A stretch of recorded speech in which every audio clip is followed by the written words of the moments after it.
Test 1, 2, testing. Good morning, everybody. How are you doing? Welcome to the show.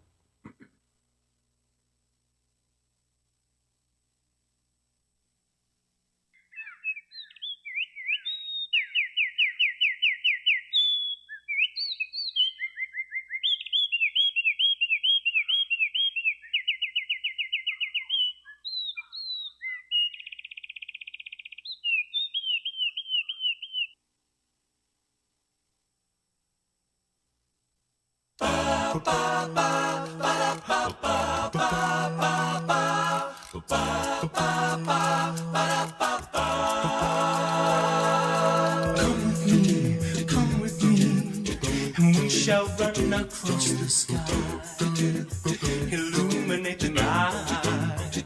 Whoa, I will try and guide you to better times, brighter days. There'll be a break call up the ladder to the roof, where we can see heaven much better. Go up the ladder to the roof.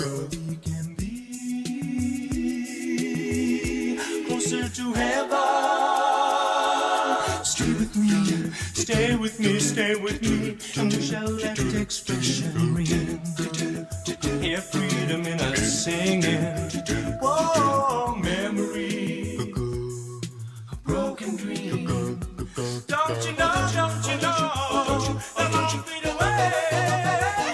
You go up the ladder to the roof, where we can see heaven much better. Go up the ladder to the roof. We can be closer to heaven. I'll tell you the story of love. There is the happiness in it, baby. We'll combine our thoughts and together we'll travel. The fountain of loveliness. I will never, ever, ever leave you alone. The one down for me. As we go along, our love is gonna grow much stronger. So much stronger. Don't you wanna go? Don't you wanna go? Don't you wanna go? Don't you wanna go? Up the ladder to the roof, where we can see heaven much better. Go up the ladder to the roof. We can be closer to heaven.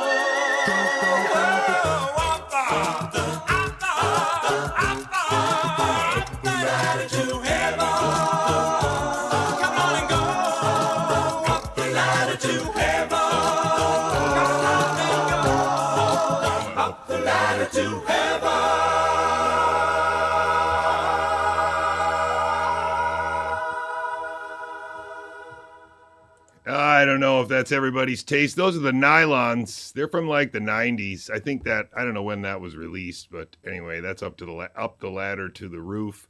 Welcome to the show, ladies and gentlemen. This is Gigaohm Biological. The voice that you hear is that of Jonathan Couey, coming to you live out of Pittsburgh, Pennsylvania. I am, in fact, the chief biologist of Gigaohm Biological. You can find the stain of my academic work back when I was an academician on PubMed, using my last name and my first two initials. You can also see a lot of my work misrepresented on the Substack Woodhouse 76, where they try to have fake arguments with people like Claire Craig from Heart or Pierre Corey from what was the FLCCC and now is the IMA. They also, have arguments or discussions with Mike Eden and pretend to be Jay Bhattacharya's long-lost friend. Anyway, the point is that you can also see sort of where I've been, because not only did I get fired from a university medical school for speaking out about the pandemic, but when then I learned enough biology to know exactly how bad it was, Children's Health Defense actually let me go, which is really odd because I have a unblemished track record of good service as a scientific advisor to Robert F. Kennedy Jr., which culminated in the publishing of the Wuhan cover-up. And after CHD hired me, apparently I became some kind of meddler and shithead that they fired me. I don't know what to say. I've also been to a few barbecues with a guy by the name of Jay Bhattacharya. I think he's got a job somewhere now. And anyway, he knows a lot about what I've done over the last 5 years because we've talked about it over tacos. It's crazy. Anyway, let's start the show here in December of 2021 with our friends. I think you'll recognize Z-Dog there on the left. And Vinay Prasad, a guy who's going to be the head of the Center for Biologics Research, something, at the FDA, which is an extraordinary position for someone to get as a result of essentially being both apparently a tenure track professor at Stanford and also an avid YouTuber and often sidekick of Z-Dog, a long track record of some serious bad YouTube videos. Anyway, without further ado, I'm sure you can already. I don't even know if I did this. I gotta see if I don't think I did this. I gotta set this one up here. I'm pretty sure I'm gonna need to do this because I didn't do it. So I'll go like this, and yep, exactly what I thought. I'm gonna make that a little bigger, and then I'm gonna focus in on where I'm sitting with a book. This is just a little trick you do when you don't have a guy helping you out, some kind of producer behind the scenes. I don't know if you want to read this book or anything like that, but I'll use this book to focus it just so I can see where my head's going to be. There we go. There he is. Hello, this is December 23rd, 2021. Excuse me. And I'm going to enjoy my coffee and take some notes or laugh or whatever it is that's going to happen here. Of course, in December of 2021 is one of the first times, maybe the first times, I think it's one of the first times that Marty McCarty will join Z-Dog and Vinay.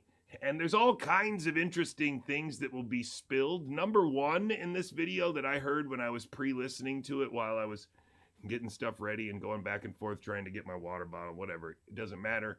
I have it playing in the background so I can kind of get where they're going to go, what the vibe of the video is. And I heard that Marty is actually from Egypt, which is so cool. I didn't know that.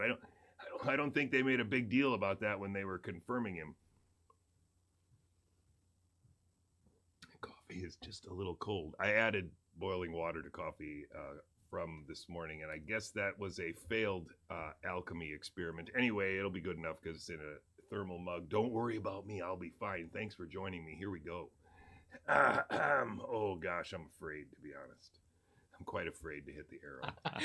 Hey guys, it's Z-Dog MD, VP MD, Vinay Prasad, Marty McCary. 3 M's. 3 M's. Good to see you guys. Dude, we're the three horsemen of the COVID apocalypse, according to pretty much everybody. We're doing a show. We're going to talk about all things. We're going to talk about therapeutics, boosters. We're going to talk about Omicron. I like to say it, put the accent on the wrong syllable because it sounds more like a Decepticon than ever.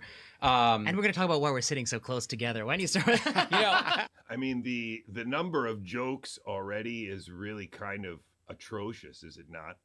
I'm going to sit down here small for a little bit so that you can copy down my address where you can send a self-addressed stamped envelope to get a little Velcro tactical patch of Gigaohm Biological or a couple stickers to put on your car or your water bottle. And that zip code is 15102. They're going for a comedy show here. They're trying to project a very specific energy. And of course, what I've been trying to teach everyone for a long time, and I hope that I'm making it very clear, if you do what I do or Mark Kulak does or what Joe Marshall does, and you go on screen all by yourself, you better darn well have something to say. Now, I can see where there's going to be lots of people, of course, who are going to pretend like I have had nothing to say for 5 years. But those of you who have been following me and have been here for 5 years know where we are. This is a crucial tipping point where people that we have seen coming, people that we have looked at their timeline and seen them coming. And it's really remarkable that we are at a stage where not only is this guy getting a very high appointment in the FDA, but Stephen Hatfield is going to be a pandemic advisor to Robert F. Kennedy Jr. Whatever that means.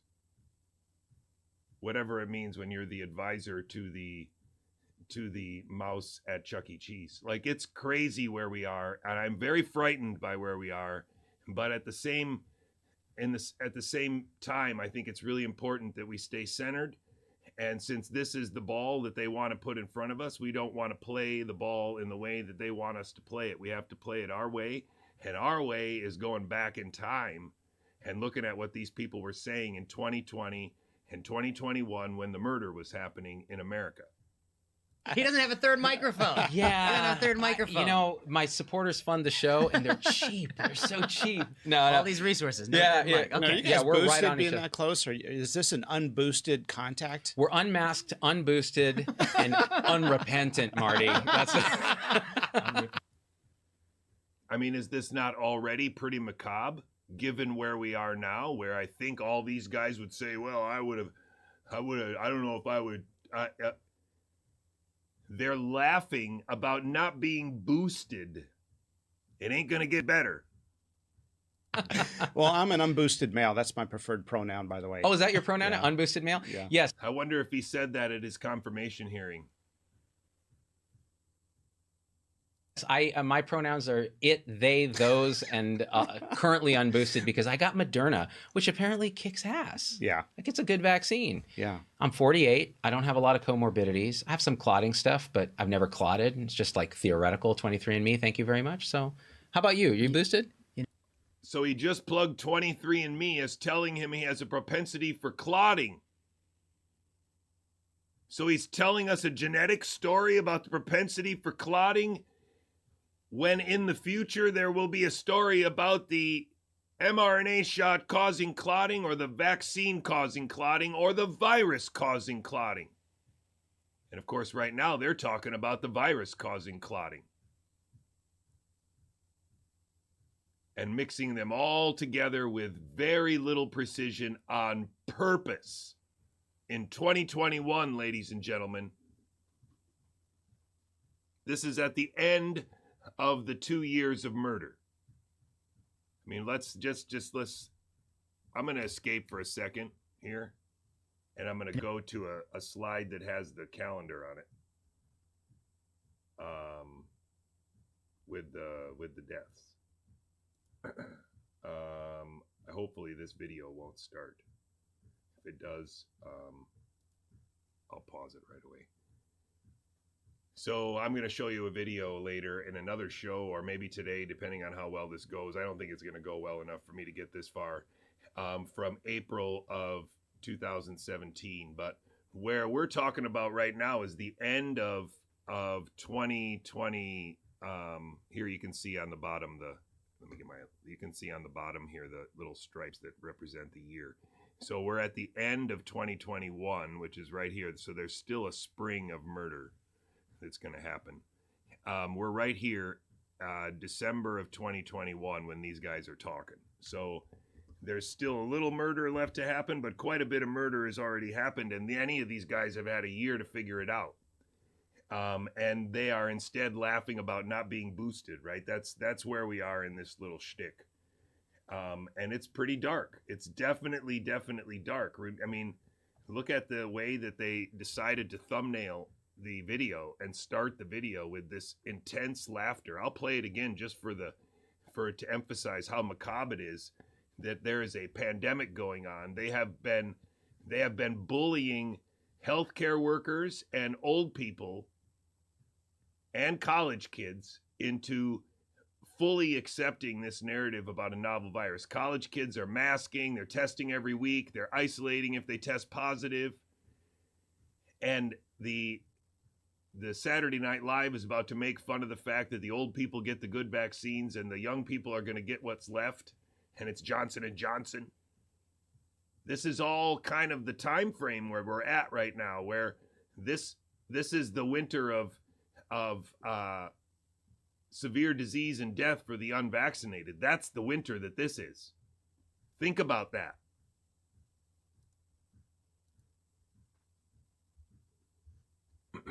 Hey guys, it's ZDoggMD, VP MD, Vinay Prasad, Marty McCary. 3 M's. 3 M's. Good to see you guys. Good to Dude, see you, Marty. we're the to three see you. horsemen of the COVID apocalypse, according to pretty much everybody. We're doing a show. We're going to talk about all things. We're going to talk about therapeutics, boosters. We're going to talk about Omicron. I like to say it, put the accent on the wrong syllable because it sounds more like a Decepticon than ever. And we're going to talk about why we're sitting so close together. Why do you start? He doesn't have a third microphone. Yeah. He doesn't have a third microphone. My supporters fund the show, and they're cheap. They're so cheap. No, All these resources. No Yeah, third yeah. mic. Okay. Now, are you guys we're boosted right on each being other. that close, or is this an unboosted contact? We're unmasked, unboosted, and unrepentant, Marty. That's I mean, let's be realistic. How far are we away from him having a spot in his department? I mean, why would it be absurd? Marty hired him. Well, I'm an unboosted male. That's my preferred pronoun, by the way. Oh, is that your pronoun? Yeah. Unboosted male? Yeah. Yes, my pronouns are it, they, those, and currently unboosted because I got Moderna, which apparently kicks ass. Yeah. Like it's a good vaccine. Yeah. I'm 48. I don't have a lot of comorbidities. I have some clotting stuff, but I've never clotted. It's just like theoretical 23andMe. Thank you very much. So how about you? You boosted? You know too much about yourself. It's a HIPAA violation to ask someone if they're. No, it's not. No, it's Yeah, not. never No, mind. it's not. Never mind. You don't have to say. Privacy is dead, my friend. But Privacy is dead right But now. I do see that people do say that. That's not true. It's not HIPAA. You can, of course, ask anyone their status, but no, I haven't gotten my booster yet. And boosters. You mean this week you haven't got because you do weekly boosters, I'm sure, well, right? eventually yeah. we're all going to have to Okay. keep boosting. You know yeah. my vaccine card looks like one of those like frequent flyer like coffee cards where they punch the hole. Like I boosted here and boosted here and boosted here, and when I get 10 boosters, Fauci sends me a Fauci bobblehead that says I am the science. I'm getting my booster sent with the GNC nutrition vitamins. They have the same evidence. Yeah. No?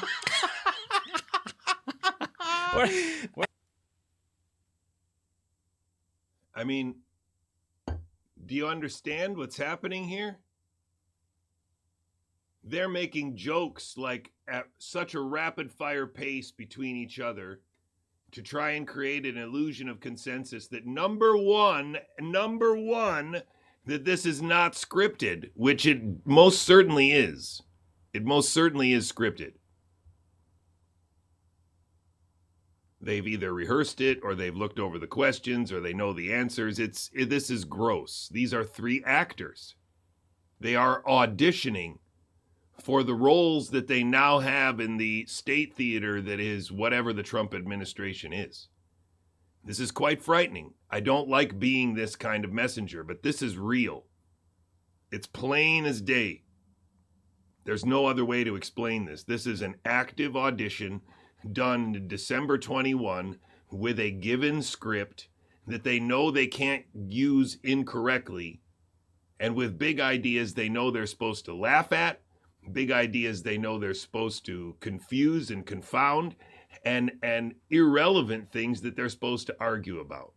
I can guarantee it, and I haven't watched it. I listened to it from the bathroom for about 10 minutes, so we're almost done with what I saw. What are the odds Or we get listen to. canceled now with the 3-time Oh, this canceling is so incumbents? I get yelled at for platforming each one of you separately. Now all we need to do is bring Jay Bhattacharya and Monica Gandhi here, and we'll have like the horsemen of the apocalypse. Oh, damn. And Twitter will just melt. It will just turn into goo. Did he just say Jay Bhattacharya and that? Oh my gosh. Oh my gosh. I mean, I don't even know where to start. It's just remarkable. It's like every sentence I should really pause it to point out what he just said and how remarkable it is. He just said Jay Bhattacharya's name. Nice. So the booster thing, what is Yeah. the deal with that, Marty? Yeah, everybody forgot that the FDA external experts voted down boosters for everybody by a 16-2 vote just 9 weeks ago, right? And then all of a sudden, there's a variant that came maybe from South Africa, and the immediate first response we have is we got to boost every single adult, even if they had a natural immunity from prior infection. It's almost as if there's no association whatsoever between boosting a young, healthy person and Omicron because we don't have data on We it. don't know anything about it, right? Yeah, we know nothing. I mean, I think that's the paradox of what they were saying was they were saying that, we don't know anything about this. At the same time, we have information that changes our booster recommendation. Both those things can't be true. If you have no new information about the variant, you can't change your recommendation. So what's the primary message here? Does anybody hear it? There is a new variant called Omicron, and all three of these geniuses agree on that. I hope you can really see that. That's really important. That this whole debate and their charming demeanor and banter, there is an underlying assumption in it that if your dad or your mom or your brother who's never seen my show before, never mind watched it for 5 years, if they see this, then that underlying assumption is what gets put into their head as they try to listen to the conversation and understand what these people are saying. Because the underlying assumptions of a conversation like this are precisely the enchantment. And so if this conversation is scripted well enough, the enchantment can almost be like 99% effective on the people that watch it, provided they don't have the requisite knowledge to know that they're full of shit. Just imagine three guys talking about poker and how to win poker if you don't play poker. Just imagine three guys talking about how to juice up a sport bike if you're not a mechanic. Just think about three guys talking about how to choose the right deer rifle if you're not a hunter. Think about that, because that's what these three guys are doing with respect to the existence of a virus, the necessity of a response, and whether or not it's good doesn't even matter, and the relevance of vaccination. They're all three, those assumptions are just rock solid through this whole comedy routine. And that is the enchantment. And that is why this is an audition. You should see it as an audition. They are demonstrating how valuable they could be.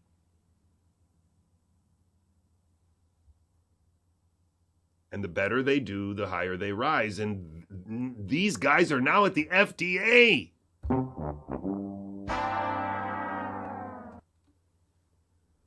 Otherwise, you could have changed it 3 weeks ago, but there's a reason why they voted against it. You want to get into that? Why did they not say a 20-year-old man who doesn't work in healthcare? So they did have an allowance for 18 and up if you worked in healthcare. But if you don't work in healthcare, the committee did not want those people to be boosted 9 weeks ago, as you say. We're blurring, when people say boost people who are over age. They are talking about whether someone needs a third hit in the head from a baseball bat, and debating whether or not it's appropriate for what age group. You have to see it for what it is. The underlying assumption here is that they are debating a relevant medicine. Age 65, yes, definitely. At least that'll reduce their risk, right? And by the way, it's important to quantify what that reduction is. It's a tenfold reduction in hospitalization from an already very low risk of hospitalization. So what is the risk of hospitalization in a fully vaccinated American? According to the CDC website, it's 1 in 26,000. It's 3.8 per 100,000 per week. And that was at the peak of Delta, by the way. That was early September. So again, reinforcing the fact that there are variants that we can track and that those variants can have different attributes depending on the precise sequence of their RNA. Stop lying!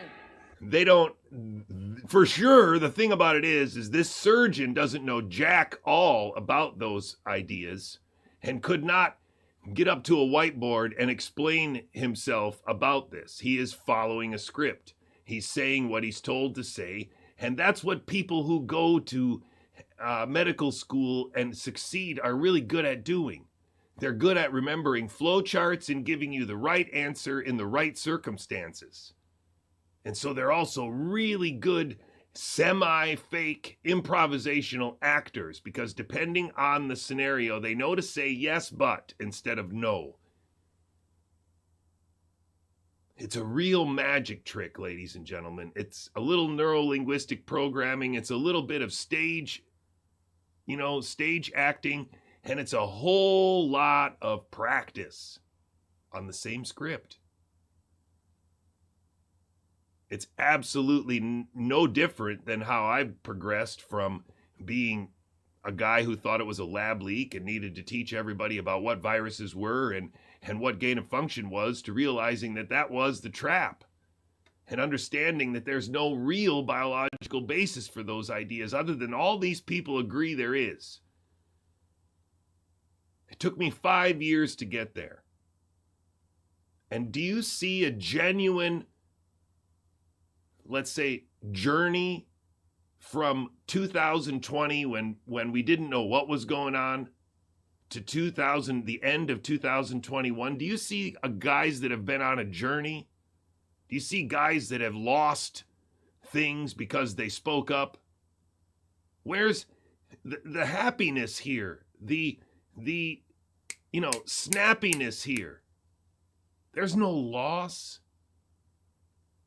There's no bleak outlook. There's nothing. This is like a discussion about the weather and whether or not the wind mattered for the America's Cup or not. It's remarkable. There's no compassion here. Old people have died alone for 1.5 years.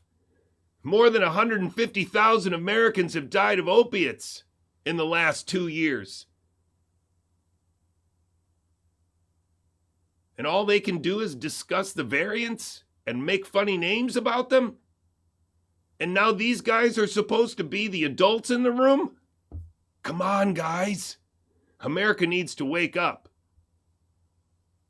So if I told you, hey, you've got a level of protection that's where the risk of hospitalization is 1 in 26,000, I'm going to give you the option to lower that to 1 in 260,000. Some people might say yes. Mm-hmm. Other people might say there are side effects and ultra rare serious complications. I'm okay with the risk tolerance of 1 in 26,000. By the way, who is that one person? I am just wanted to acknowledge for free reign in the chat.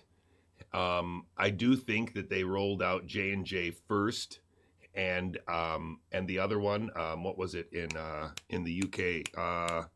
Come on, somebody put it in the chat. What was the one in the UK? It was the same kind of thing, but it had a different name. They rolled out those first on purpose. Yes, AstraZeneca.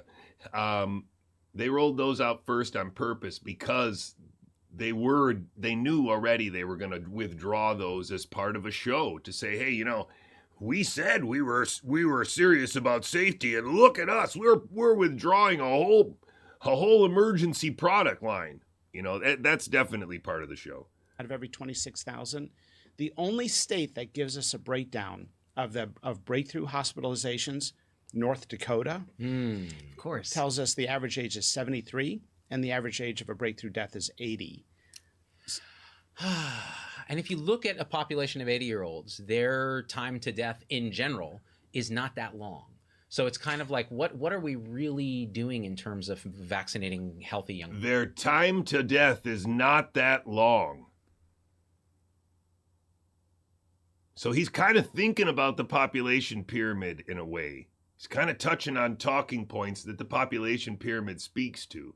Is this an anticipated rise in all-cause mortality that's being misconstrued as an RNA pandemic to create a crisis that doesn't exist, and only a little murder and lies would be necessary, only a few actors in place? Can you see it, ladies and gentlemen? Can you see it? People in terms of boosters, right? Like I understand the argument to vaccinate healthy young people as a herd effect and a community benefit, and also some of those kids will actually get sick. Isn't that awesome? I understand the need to vaccinate healthy people. That is spectacular because that's the exact opposite of what I am arguing now. Thanks to 5 years of study, I don't believe that intramuscular injection is a logical way nor a rational way to deliver any combination of substances and call it medicine. And whether or not this guy is sophisticated enough to understand it, I kind of doubt it. I think he's happy to go along because it's a simple thing to understand. It's a simple cartoon to teach other people. I know because I did it for a couple years thinking that I really learned this stuff, and I read all these figures and all these papers about virology. So I know how this works. It took a really long time for me to be able to step back. And so it's going to take a lot of work for us to put together a book or a set of texts that's going to allow people to read it and try to step back. especially because so many people have read books like this and heard people like this talk, where for the last 20 minutes, the underlying assumptions are the vaccine schedule is amazing, the new vaccine works, it's just a question of whether you need a booster or not. COVID is real, the variants are real, and Omicron is apparently less dangerous than Delta. Be a small number, but they'll get sick and they'll clog up the hospitals and that kind of thing, and they'll expose grandma and so on. But that's why you vaccinate them with the 2 doses. With the primary series, right? Exactly. But I guess, Marty, your point is, and the figures you're giving, that I think, if anything, somebody might say that those are like the upper bound figures of risk reduction from boosting, right? You're talking about, I think, Israeli data is what it sounds like to me, like the Israeli real-world data for that figure. On the tenfold reduction that comes out of Israel, Correct. on the rate of breakthrough hospitalizations being 1 in 26,000, that's right from the CDC's website. Right from the CDC. And those are probably... But those are right from the CDC's website, but it's Israeli data. The data that they had a whole, they had a central system already, and they offered it to Pfizer freely. Like, let Israel be the laboratory of the world. And now the CDC is using that data to justify its recommendations to the American public. That somehow or another the hospitalizations went down in people that took the vaccine. But who didn't take the vaccine in Israel? There were lines around the block that they showed us on the internet. We were supposed to think it was unfair that they got it first. Don't you remember this? You got to keep this in mind, ladies and gentlemen. They played us like a fiddle. And these guys helped. That's why he is in the FDA right now and just hired that brown-haired child. People with medical conditions, special situations, or very old people. But your point is well taken, which is that people should know that the people who we think should be boosted, older people who are older people in this age group, that's the kind of ballpark risks you're talking about. That's right. Now you start to extract. Here's the thing, and this is why I'm still optimistic as an American. They are doing this on purpose. They are putting somebody like Marty there on purpose. They're putting somebody like him in there on purpose. They're putting someone like Hatfield in his position on purpose. And unfortunately, they put Bobby Kennedy in his position on purpose. Because in those positions, they basically have to do what they're told. If they want to rise, if they want to be in the next administration, if they want to be appointed somewhere else, or if they would like to get a job with Big Pharma, they're going to have to do what they're told. And these guys are just very happy to be budding members of the ruling class in their own mind. I assure you, these are not public servants. These guys do not have an agenda in mind. If you asked Vinay Prasad, what would you do if we put you at the head of the Center for Biologics and Research, or whatever the hell it's called? What would he, why? Why him? You want to give him funding to do his podcast? I get that. But I don't understand what the argument would be for a guy who's published papers that are absolutely meaningless, like lots of them. Look at his PubMed record versus mine. Just compare them. One of us was a basic scientist and never represented himself as anything else, and the other one has gone from being a podcaster and a basically fraudulent academic to the FDA. By working during the pandemic with a guy like him. It's really dark times in America. And a lot of it has to do with how we are under the trap of social media. There's no way for me to compete with them if I have to compete with them on YouTube. There's just no way. The same 300 people are going to see this live stream that have seen all the other ones and none more. Every day I lose 2 YouTube subscribers and gain 2. Every single day. You can just see the line go like this. There's never going to be a continuous rise of subscribers for Gigaohm Biological. It doesn't matter how funny I get or how, varied the programming becomes. Because there is a block on people being able to see this unless they are given it. And so if you want to help this stream, you got to give it away. You got to post it places. You got to go to my Twitter and retweet everything that I tweet Anything that you don't like, don't retweet it, but just you have to do the work of sharing my stuff because I can't do it. I can be live on Rumble, live on YouTube, live on my own website, and my own website will always get consistently more and more and more hits. Every other website, it stays the same. That's the remarkable thing. The only growth I've ever seen was when I finally started my own PeerTube. Before that, there was no growth on Twitter, no growth on YouTube, no growth anywhere that I tried to put stuff. Even Twitch, I'm still stuck at 3,100 followers. Think about this. This is the real kind of censorship that goes on. If you get to go on Tucker Carlson and complain about censorship, you're not being censored. If you're regularly named as one of the top 12 spreaders of misinformation in America by all of the morning news programs, you're not being censored.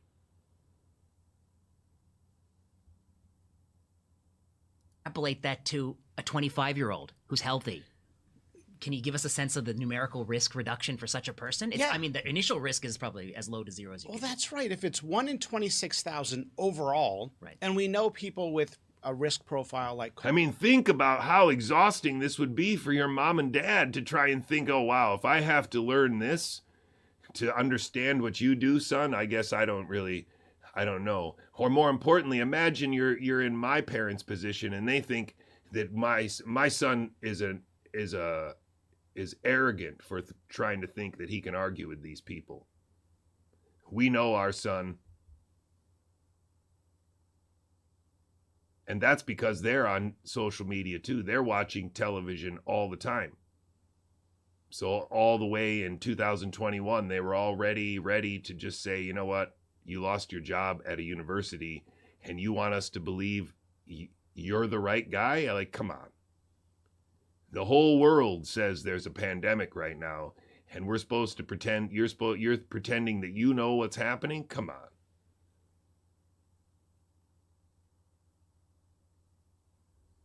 I don't know what to say, ladies and gentlemen. We are exactly where I thought we would be, but the characters that are rising to the top are just, I didn't expect it to be this blatant.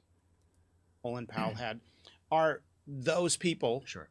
Then what does that tell you about how skewed it is on the other end towards younger and healthy people? Yet UMass Amherst just announced they're going to require boosters for every student. So you got young, healthy people who arguably could have been okay with maybe one dose. Now remember, if the vast majority of these are placebo, or even more, you can imagine that the boosters were placebo just to make sure, and that's part of the reason why you would definitely want to be aware of what you took, and everybody would want to see it, because you wouldn't want to give 3 or 4 live doses to somebody, because I assure you that would be the end.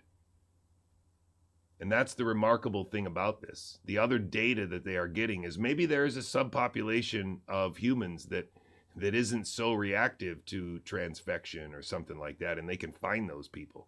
I don't know. I don't think that's very likely, to be very honest. I'm just trying to say that there are a lot of other questions that they could ask if you throw away the assumption that all the doses are the same, or that they tried to make all the doses the same, because they most assuredly did not. The only way that the vaccine schedule has existed, the way that it's existed in America up until now, is that many of those vaccines must be placebo. There's no other way. And if that sounds like a tall tale, I assure you, you need to do a couple years more work before you're going to be able to argue with it. I'm sure it's correct. I mean, depending on what you look at. But if they've got natural immunity half the time, if they check for it. And now we're going to take people with natural immunity who have 2 doses and say you must get a 3rd dose. Okay, so there you go. That's the whole narrative, right? Natural immunity is real. You can check for it. And then 2 doses plus a booster, we should debate that right now. Now, I don't know what else is in this video. I want to play it as long as possible, but of course there's another video that comes about 2 months after, in March of 2022, that's just as upbeat and just as trying to be comedic routine, and I want to watch that one as well before I give my brain a break. In order to come here, there is this term "have to," "must," that's used in such a loose way. What is that quantified risk? Maybe you're okay with the 1 in 26,000 risk. Maybe you're okay with a 1 in 100,000 risk if that's what it is for skewed towards healthy people. The idea that you have to or you must, that's the language we hear. Okay, so now we're going to start talking about the idea of mandates. And also, I want to go back to these numbers that he's throwing out and point out that, in my humble opinion, these numbers are used as bait. And they're bait because later on, these people can use those numbers or point to those numbers as part of the information required in order for someone to have informed consent. Well, we have to tell people what the risk is. That's not what informed consent is, in my humble opinion, and I think my opinion might be an expert one. Informed consent is understanding the risks, not understanding the modeled probability of the risk, not the estimated probability of the risk.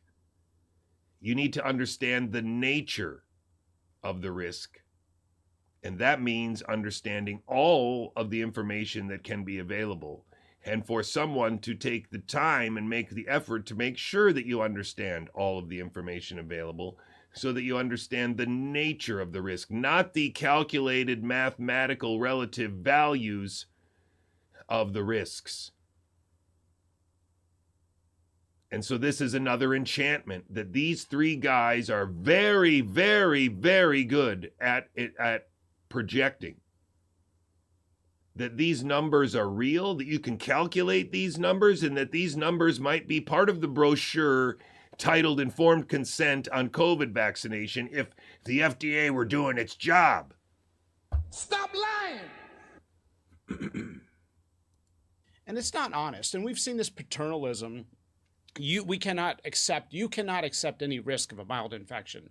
We've seen that level of paternalism before in medicine. Matter of fact, we see it all throughout medicine. Like, we couldn't allow women to have home pregnancy tests because we have to tell them the results. By the way, it was all men saying that. And Marty, the other point that you made. The perfect illusion of consensus. I should really find the time point of that and record that for a sound effect. Wow.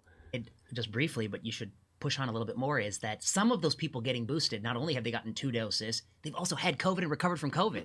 So what's the risk reduction for somebody who's had 2 doses, recovered from natural infection? I think it's as close to zero as you can get. Yeah. Right? Yeah, there's no provision to even look at that. And the other thing is, I think this all dovetails into this overall culture of safetyism that has emerged, especially on college campuses. It's like on college campuses. So we went from paternalism to safetyism now, which I find extraordinary. Like, this is not precise use of language. This is extraordinarily awful.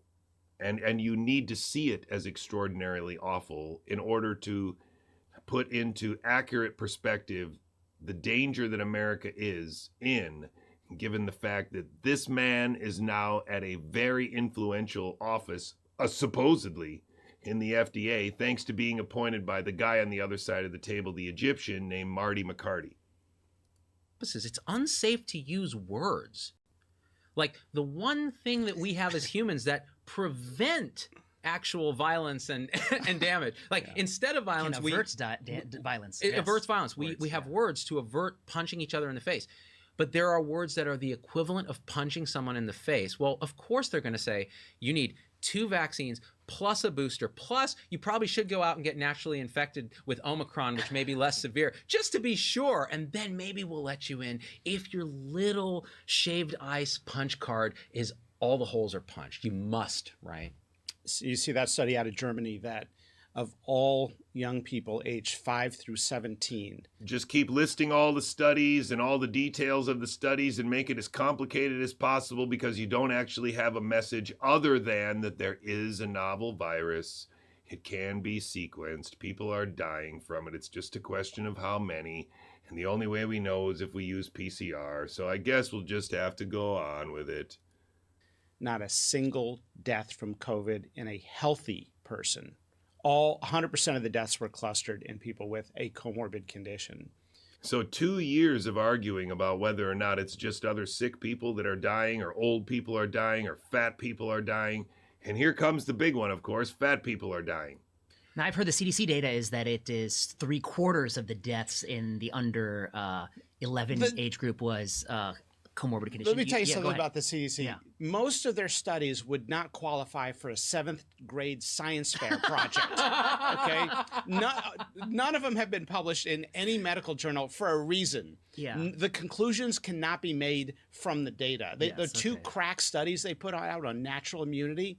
I mean, how does the medical establishment not pile on to those studies? Well, that's a good conversation, because one of the studies is the one, if correct me if I'm wrong, it's like among people with natural immunity, some of them chose to be vaccinated, some didn't. That's right. And both groups had like almost negligible rates of getting SARS-CoV-2, very, very Less low. than 0.01. Right. But the group that chose to get vaccinated had a slightly even lower rate than the group that didn't. Yeah. But again, they're choosing. They're very different people. And it was a 2-month window. And it was a 2-month in window, one right. state of Kentucky, even though they have data on all 50 states for the whole right, pandemic. right. And they won't release the reinfection I see. data. So you're saying that of all the places they could have looked, they're only looking in one place, one narrow snapshot. Yeah, fishing. Yes, and I guess the point is, the reason it's a flawed study is that you don't know it was the vaccination that did it versus the characteristics of the type of people who sought vaccination. Sure, they're going to be more careful, yeah. But to your point quickly, So the real flaws of the study, of course, are that they're using PCR to find something that PCR can't find, and pretending that it's a high-fidelity marker that they can use to verify whether or not people are reinfected with something that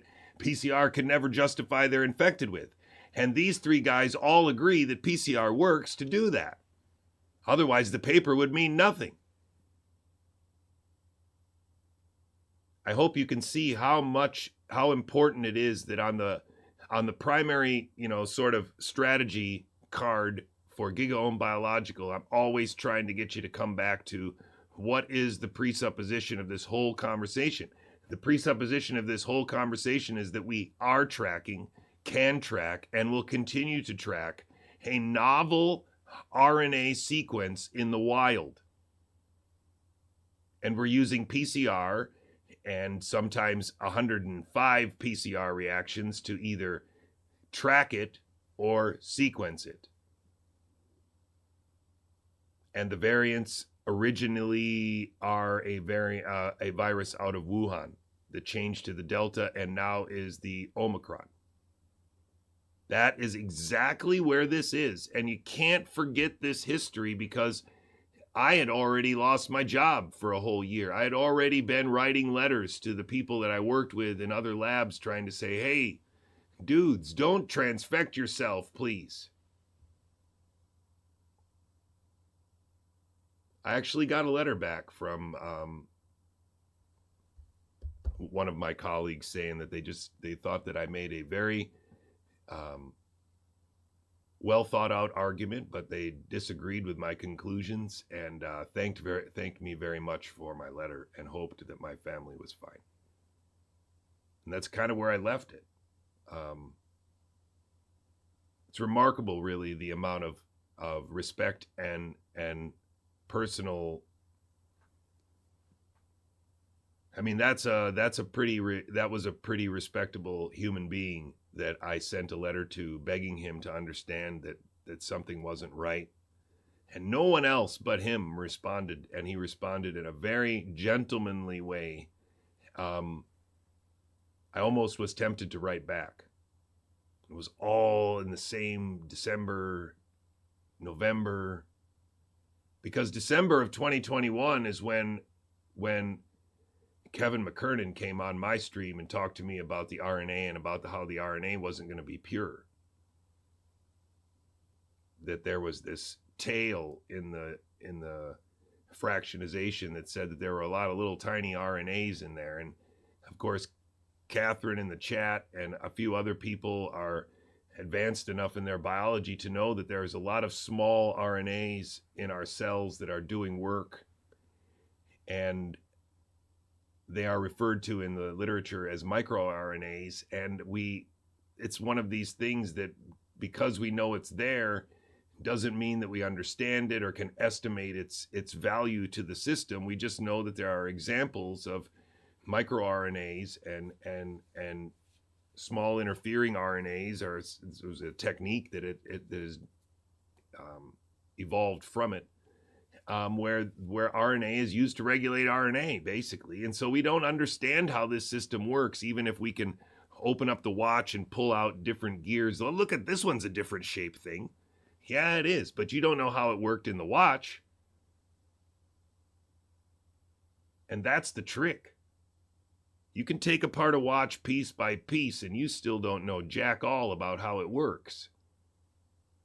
And if you're not very, very careful, you're not going to be able to put it back together. And even if you put it back together and successfully get it to close, there's still a decent chance that it ain't going to run like it did before you took it apart. And biologists aren't taking apart a watch with 416 parts that are all pieces of metal or rubies. They're taking apart something that's made of molecules and chemicals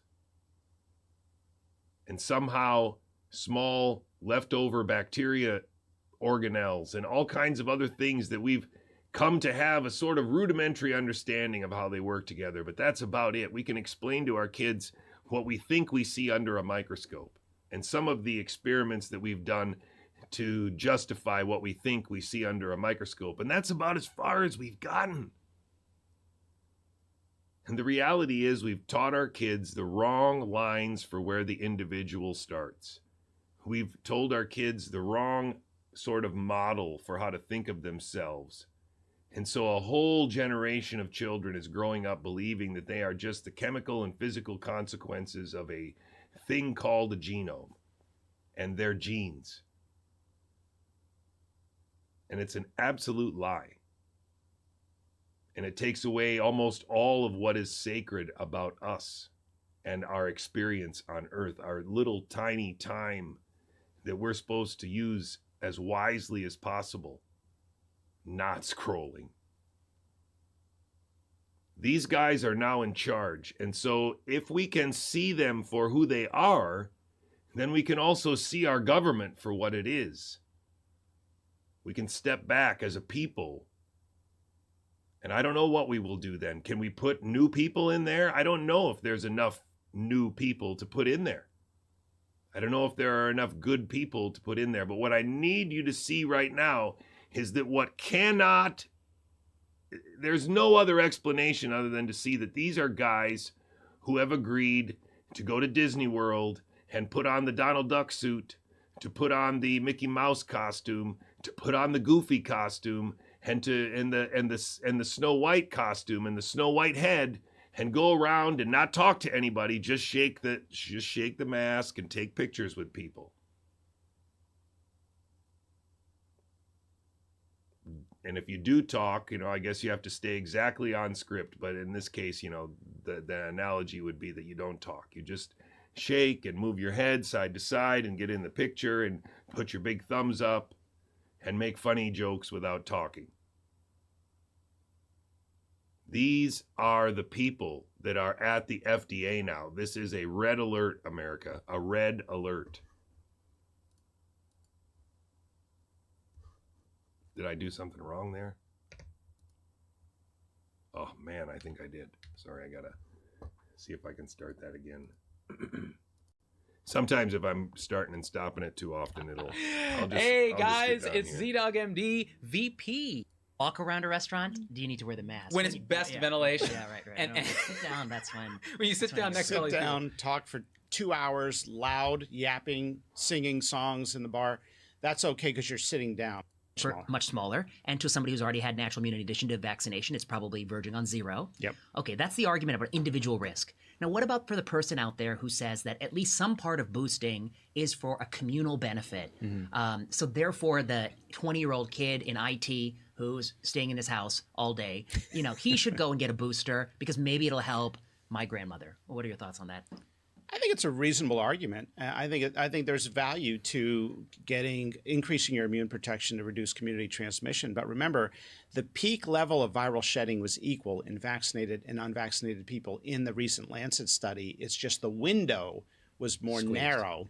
I hope you can see this is an audition. How well can he do it?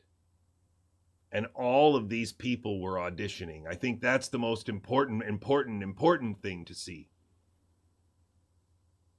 Given a script, encouraged on the script, and told that if you do well enough, you never know how far this is going to go. You might have a book. You might have a position in the Trump administration. And you should be behind X. You should be behind Y. You don't think that that's what Latipo did?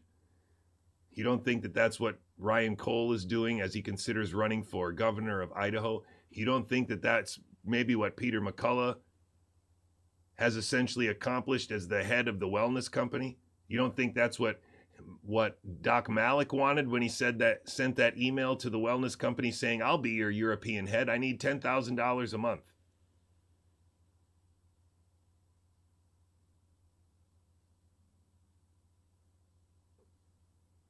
This is not a game anymore, ladies and gentlemen. This is treachery. This is America being controlled, demolished by people that are being put in place that should not be there. Should not be there. What are we going to do next? Appoint Jessica Rose to somewhere in the CDC? In somebody vaccinated. I would. You want to say something? No, I was just going to say, Yeah. well, and then you have to weigh that communal benefit against a communal cost, which is days missed of work from having side effects from the booth. Think about how many variables my parents have to weigh if they listen to these guys, and how easy it will be for them to just say, okay, just whatever. Tell me what I have to do so I can get back to my Green Bay Packer football game. Booster, potential myocarditis, those kind of things we have to also factor in when you're holistically looking at, well, this is a policy decision now. Yeah, I'm with Z on this because I think that it is okay, I think, to have policy that is driven by community benefit as long as the individual recipient is not suffering a decrement in their health. And I do worry when you're talking about upper bound benefits in a 25-year-old who getting the third Moderna, that the upper bound hospitalization benefit is basically as close to zero as you can get. But the risk of myocarditis, it's not going to be 1 in 5,000, I don't think. It might be less because that's what the data has emerged so far. But it's not going to be zero, and it might exceed the benefit of hospitalization. So you can't ask a young person to literally take a harm for a societal benefit that is theoretical. I mean, you know, these people who talk about what the pandemic might be if we boost versus if we don't, they're the same people who made a bunch of models that, last I checked, ain't very accurate. They ain't very accurate. Yeah. This is the same geniuses that told people they can't visit their loved ones as they're dying in the ICU. Yeah, they were not just geniuses, they were real humanitarians, those people. And, you know... I mean, just trying hard as possible to make jokes whenever they can. It's just hilarious, isn't it, that we separated all these old people and let them die alone? It's just so funny, isn't it? Wow, it's great. Just awesome. On top of that, there's this argument, well, you're going to hurt grandma by not boosting, right? Which is a very specious argument because the grandmas you're going to hurt elected not to get vaccinated, most of them. Oh, okay, right? that's an interesting point. Yeah, so they've already made their decision on where they want risk to be, which is fine. That's fine. And you're going to take that risk. That's fine. Your risk in that age group is not the... Whoa! That guy has just said that the only grandmothers you're going to kill are the grandmas that chose not to get vaccinated, and that's their choice anyway. They knew the risk of not getting vaccinated, and so if they die, tough shit. Stop lying! Wow! That was remarkable. What a monster.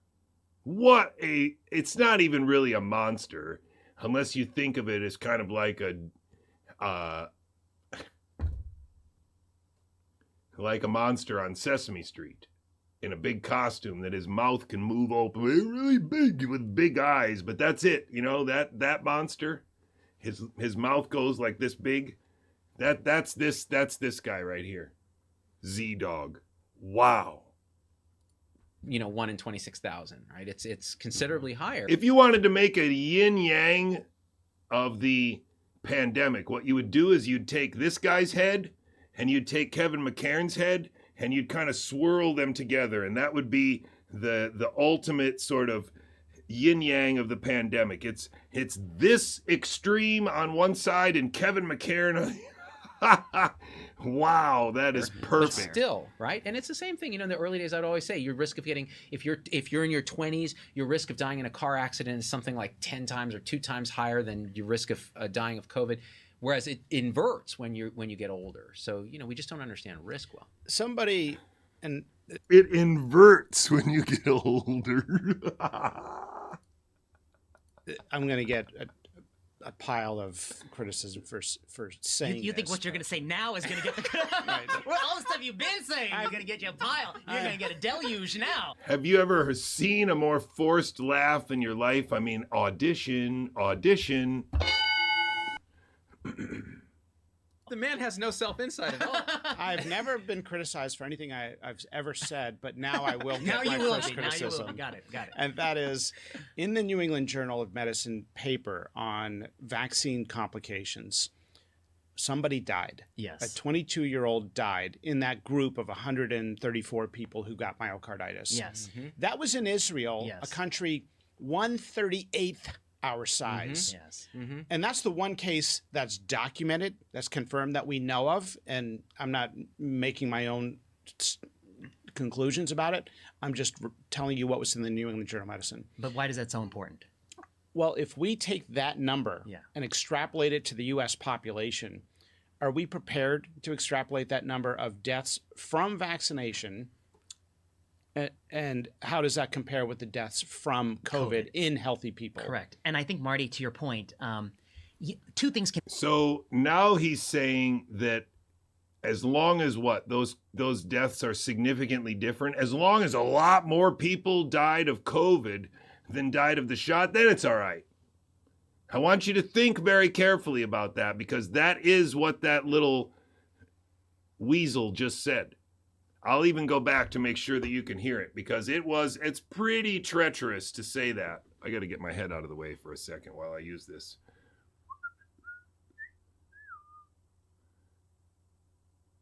Why isn't it doing there? Come on. Well, oh no, I know why, because it's not running. Sorry.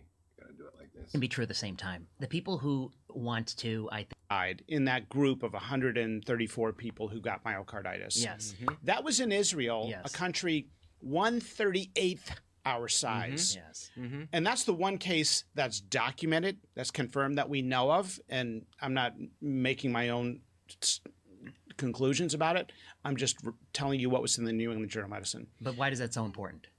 Well, if we take that number Yeah. and extrapolate it to the U.S. population, are we prepared to extrapolate that number of deaths from vaccination?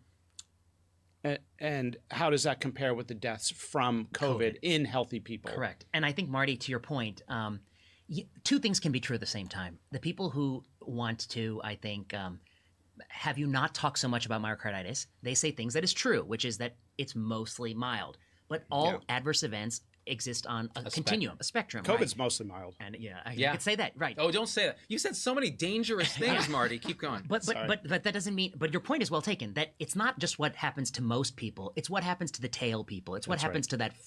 There's a distribution of events, and most myocarditis will be mild. Thank goodness. Most will self-resolve. Some will have long-term late gadolinium enhancement. We don't really know what LGE means on T2-weighted MRs. That's right. We don't really have the full implications.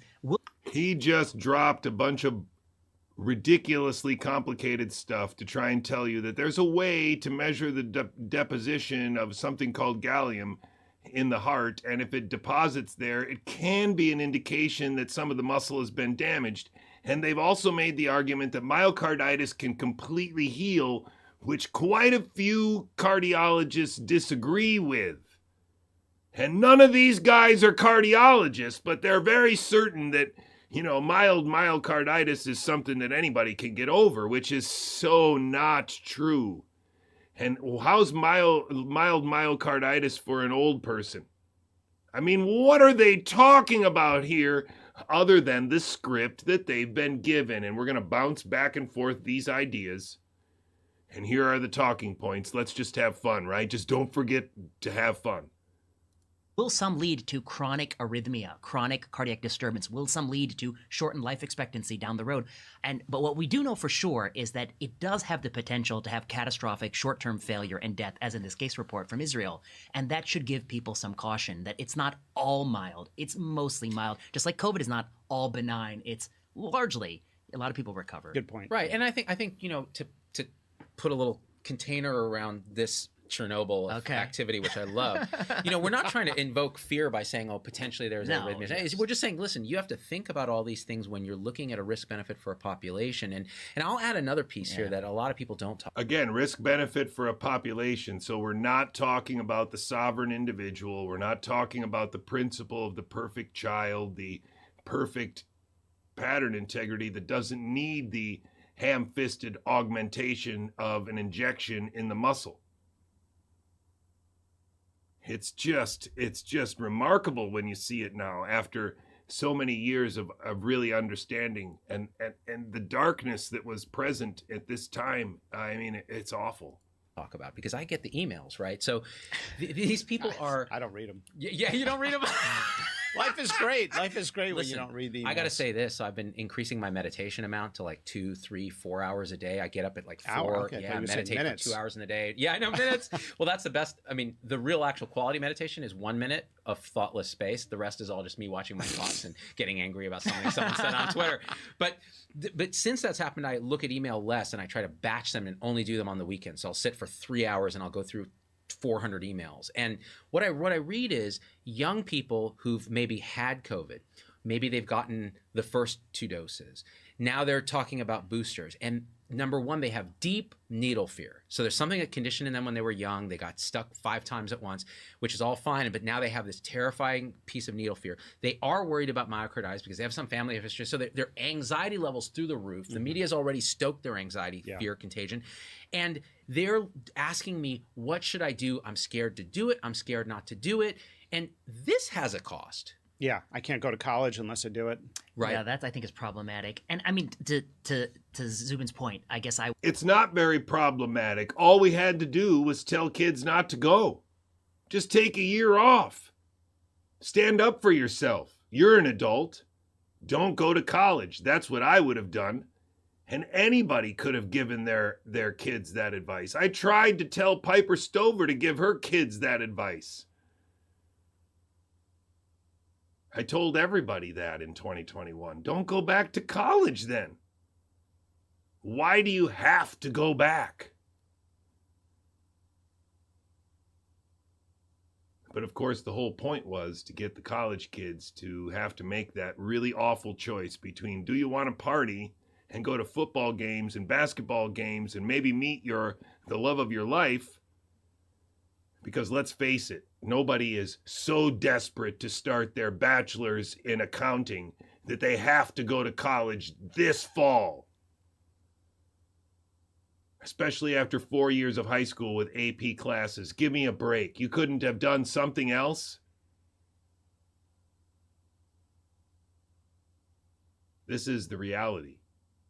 This whole idea that, oh, now, kids have to go back to college. It's just a question of whether or not certain colleges are going to require boosters or not. It's ridiculous, ladies and gentlemen, that we fell for it. When it would have been over in an instant if everybody would have just said, you know what? You want to require my adult children that are going to your university for $20,000 to $50,000 a year, taking out loans to go to your shitty university, and now you're going to treat them like that? Well, then they're just not going to go this year. And somehow or another, no parent in America that had that idea ever got that message out. Social media just seemed to be completely devoid of parents who could have seen through this bullshit enough to at least say, you know what? Let's just stay home this year. I want you to think about that very carefully because, of course, these guys are all part of that. These young, charming, YouTube-promoted people are part of that, and they're still part of it now because they're not going back and realizing that, wow, there was a really simple solution. And they'll never go back to find out that there was a guy who got fired from the University of Pittsburgh School of Medicine who was trying to offer that solution. I want to also be clear that I'm a huge proponent of vaccination. Yeah, both of us are. You know, we both are. Yeah. The reason is you can be a proponent for something, but recognize that there are always populations or groups where you need to have a lighter touch. And in this case, for instance, other countries around the world, they're not using Moderna under 30, right? Such as Germany, That's Denmark. right. Yeah. Right. They're not using Moderna. Why? Because they say we have Pfizer, and Pfizer has less myocarditis than Moderna. So why would we take more myocarditis when you get They most recommend against it. They recommend. Now they're telling you a story about, that some of these vaccines are appropriate for some ages and different countries are doing different things. And so obviously this is an argument, a discussion that needs to be had. Stop lying! Recommend against it. Some countries explicitly against it. Some countries don't even let you get it. Some countries let you get it if you choose to opt into it. But different strategies. But this country, All or nothing. it's all or All or nothing. nothing. And it's three or you're not quote fully vaccinated. That's a problem. And you know what's really interesting is you can't talk about masking a 2 and 3 year old as a question, but the WHO says don't do it. Yeah. So the U.S. if Yeah, but Steve Hatfield says to do it. Steve Hatfield said we should have been masking Barney the dinosaur in 2020 so that kids would not be so scared of masks. He said we should wear an apron when we treat our sick kids and make them use a separate toilet. I feel like we've lost the ability to even have the Because there's so much virus in their stool. If there is a signal in their stool, it's from a bacteriophage or bacteria, not from something called a coronavirus. I can tell you that for sure. discourse about it because of the same thing you talked about, where like there's a narrative that has to be kind of pushed. And I don't know how this became a narrative. What happened here? And of course, this is neurolinguistic programming. What is the underlying assumption that your brain hears when he talks like this? It's that he's not part of the narrative. He doesn't understand how this became a narrative. And so your brain starts to hear a sort of, oh, I guess I can trust this guy then because he's breaking me out of the narrative. But of course, he didn't break you out of the narrative, because the real narrative is that PCR works to track a novel signal in the background, a novel signal carried by RNA. And this mythology alone is the justification for everything else, all the way to transfecting and transforming old people in 2020, and then moving up and on down the line of ages all the way to the childhood vaccine was precisely possible because of three clowns like this, creating an illusion of consensus that these are the questions to ask, these are the most rational answers, and they're breaking the narrative of the state.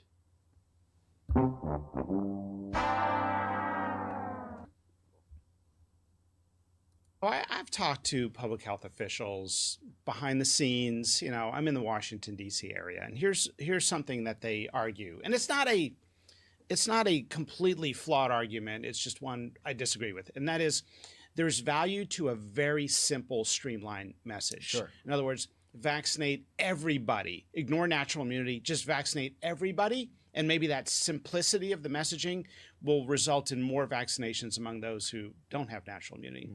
I disagree with that, because I believe we should be 100% honest with people and not be so paternalistic.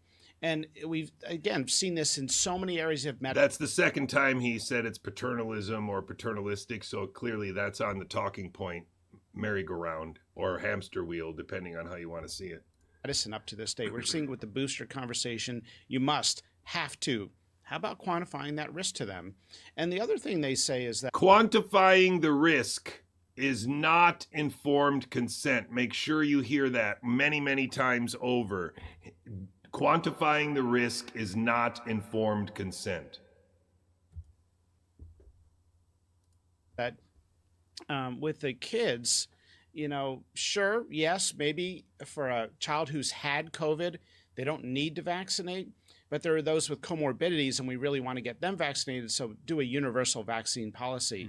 Now, But you know what's simple? If you're tiling a room, it's simple to just use the tiles that come from the store. But when you get to the corners of the room, you got to start cutting the tiles or you're going to have some problems on the corners. Yeah. And so, simplicity can be a problem. It can be such a problem that there's groups of people who are actually hurt by simplicity. And you lose credibility. I mean, should we do mammograms? Groups of people are hurt by simplicity is a very interestingly close argument to the idea that, we need to screen everybody genetically before we're going to know what medicines are appropriate for who, because not all medicines work for everybody. Very similar to the 2017 argument of Kevin McKernan in the video we watched a couple days ago. Remarkably close. For all men and women, including just to keep children? it simple. Keep it simple. Keep it simple. What are you saying, Marty? Listen, this is not breast tissue, it's muscle. Are you suggesting that kids don't need a colonoscopy? Are you going to just let them die? I would just do the genetic test on their stool to rule out the possibility of colon cancer, which doesn't exist. I'm glad you're anti-colon cancer in children, because for There a you second go. there I thought That's you it. wanted to just let them die. Colon cancer is one of those things that has risen over the course of the transfection era in children. Interesting thing to joke about in 2021. You know what? You're dangerous. The other thing I want to say, Marty, though, about this is America. So we have a certain cultural set of norms around not having the government tell us everything that we're supposed to do. So pros and cons of that, for sure. But this is America. So Americans don't like when people aren't. Americans don't like is how you talk when you're not an American. Americans don't like is how you talk when you're not an American. I bet you can go through all the hours of my stream and I would never have once spoken in that way, because I am an American. My kids are Americans. My kids live in America, and I want my grandkids to live in America. So I guess I'm an American. And I give a shit a lot about what happens in America. This guy is awful. Just direct, like, hey, here's the deal. Here's the nuance, right? Hey, you know what? We're asking you not to wear masks because there aren't enough freaking masks for the people who really need them. Let's just say that, Right. Instead of what Fauci did, the flip-flop and so on. Surface transmission. Yeah, Oh, yeah. service right, Well, the I mean, fomites. All the That- geniuses yeah. that kept loved ones out of the But ICU. good thing you scan your menu for that QR code, because that's what keeps you safe at night, right? You know what? And the hygiene theater of putting your mask on until you sit down and then taking it off. Only when you walk. He looks up. I wonder if there's actually cue cards. I think that there might be somebody cue carding them. And so, flashing something up, or maybe it comes up on a screen, but I bet it's just a guy with a little whiteboard that he can write something on. I shit you not. I can see it. Look. He's not looking at Marty. He's looking over the head of Marty. Do you see this shit? This is really awful. This is worse than I thought. It's Walk around a really restaurant? scary. By not boosting, right? Which is a very specious argument, because the grandmas you're going to hurt elected sorry, not to I get moved it vaccinated. a little far. Most of them. Future is tied to the current pandemic. If you're in the White House, you might view it as like anything that gets the cases, and maybe this can lead to the case discussion we want to talk about. Anything that can get cases down is something we ought to pursue. Considerably higher, Much but higher. still, right? And it's the same thing. In the early days, I'd always say your risk of getting, if you're in your 20s, your risk of dying in a car accident is something like 10 times or 2 times higher than your risk of dying of COVID. Whereas it inverts when you get older. So we just don't understand. Okay, I went back a little too far. And I'm going to get a pile of criticism for I'll try to You fix think what it. you're going to say now is going to get the mostly mild, just like COVID is not all. who don't have natural immunity. I disagree with that, because I believe we should be 100% honest with people. Here, that's good. And not be so paternalistic. And we've, again, seen this in so many areas of medicine. Up to Watch this day. where We've he seen it with looks the now. booster conversation. You have to. How about quantifying that risk to them? See if we can and see the it other more thing often. they say is that with the kids, sure, yes, maybe for a child who's had COVID, they don't need to vaccinate. But there are those with comorbidities, and we really want to get them vaccinated. So do a universal vaccine policy. Now, But you know what's simple? If you're tiling a room, it's simple to just use the tiles that come from the store. But when you get to the corners of the room, you got to start cutting the tiles or you're going to have some problems on the corners. Yeah. And so, simplicity can be a problem. It can be such a problem that there's groups of people who are actually hurt by simplicity. Okay, so remember, this is a good one to review, because this is essentially what James Lyons Weiler would argue, that there are genetic and environmental causes of these damages. There is a vulnerability that could be there, and it's on the fringes of the population because most people aren't hurt at all. It's rare, and the rarity is not because sometimes intramuscular injection goes catastrophically wrong, and sometimes it doesn't go wrong, and it goes wrong over a much longer time scale. No, it's because these people are genetic variants. Anecdotal, far parts of the curve. You lose credibility. You lose I mean, should we do mammograms for all men and women, including Just to keep children? it simple. Keep it simple. Keep it simple. What are you saying, Marty? Listen, this is not breast tissue, it's muscle. Are you suggesting that kids don't need a colonoscopy? Are you going to just let them die? I would just do the genetic test on their stool to rule out Okay. the possibility All right, of good. colon cancer, which doesn't exist I'm anymore. glad you're anti-colon cancer in children, because for There a you go. second there I thought That's you it. wanted to just let them die. You know what? You're dangerous. The other thing I want to say, Marty, though, about this is America. So we have a certain cultural set of norms around not having the government tell us everything that we're supposed to do. So pros and cons of that, for sure. But this is America. So He Americans keeps looking don't up. like when people He's aren't looking up. just direct. Like, hey, here's the deal. Here's the nuance, right? Hey, you know what? We're asking you not to wear masks because there aren't enough freaking masks for the people who really need them. Let's just say that. Right. Instead of what Fauci did, the flip-flop and so on. Surface transmission. Yeah, Oh, yeah. service right. Well, I mean, Fomites. All the That- geniuses yeah. that kept loved ones out of the But ICU. good thing you scan your menu for that QR code, because that's what keeps you safe at night, right? You know what? And the hygiene theater of putting your mask on until you sit down and then taking it off. Only when you walk around a restaurant do you need to wear the mask. When it's best ventilation. Yeah, right. And- No, sit down. That's when. When you sit That's down when next to all Sit these people. down, talk for 2 hours, loud, yapping, singing songs in the bar. That's okay because you're sitting down. But can I offer one more suggestion about this? I mean, one narrative for why these policies are wrong in these places, and I do think that it's not just you and me and Zubin to some degree, and Cody Meissner and Waleed and some other people who think that there's some problems on the margin with these policies. One explanation is that they're trying to keep things really simple. Okay. Another explanation is that there is a tension. What do you think? I'm posing this as a question to you. There's a tension between what is good politics and what is good medicine.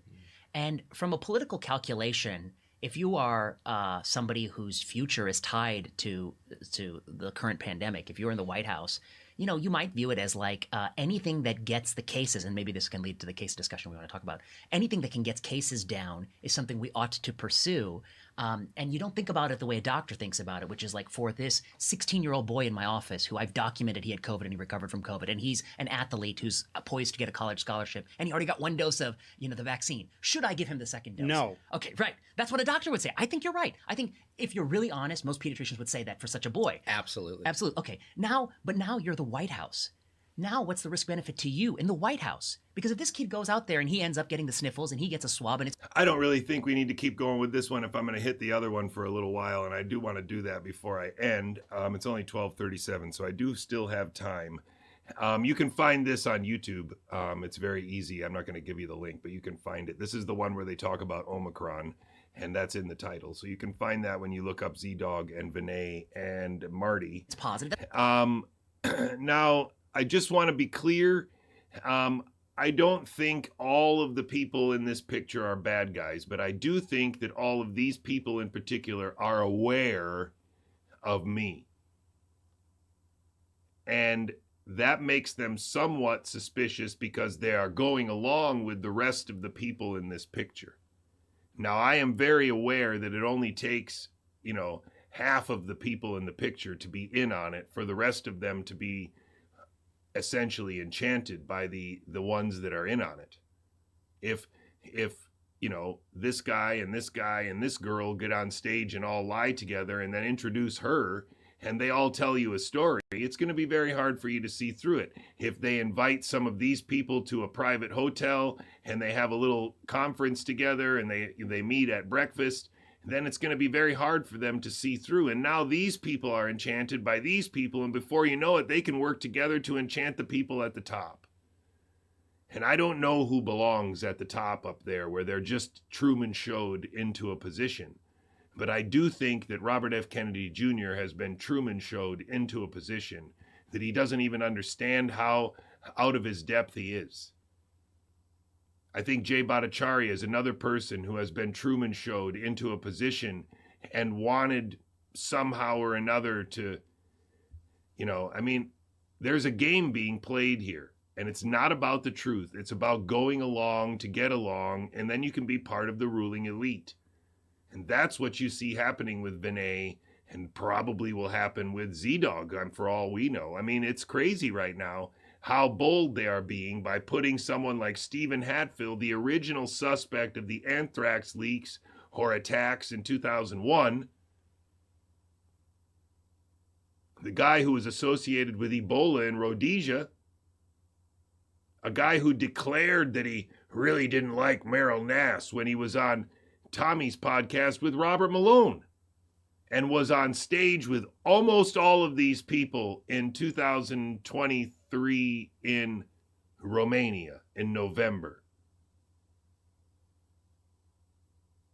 I mean, it's there. You can see it right now that these people are part of a fake global something. They are funded by Big Pharma. They are funded by, Merck or Goldman Sachs or something, and they are using and demonstrating the power of social media. Because if you let these people loose on social media and you amplify their accounts, you are going to get a very good result. And that good result is where we are right now, because you don't know who Brandy Vaughn is. You've never heard of Mark Kulak. You don't know who Joe Marshall is. And you don't know who I am. Even though I wrote a book with the guy at the top, who most of these people agree is an absolute hero in the perfect position to save us. And with Jay Bhattacharya at his side, how could he fail?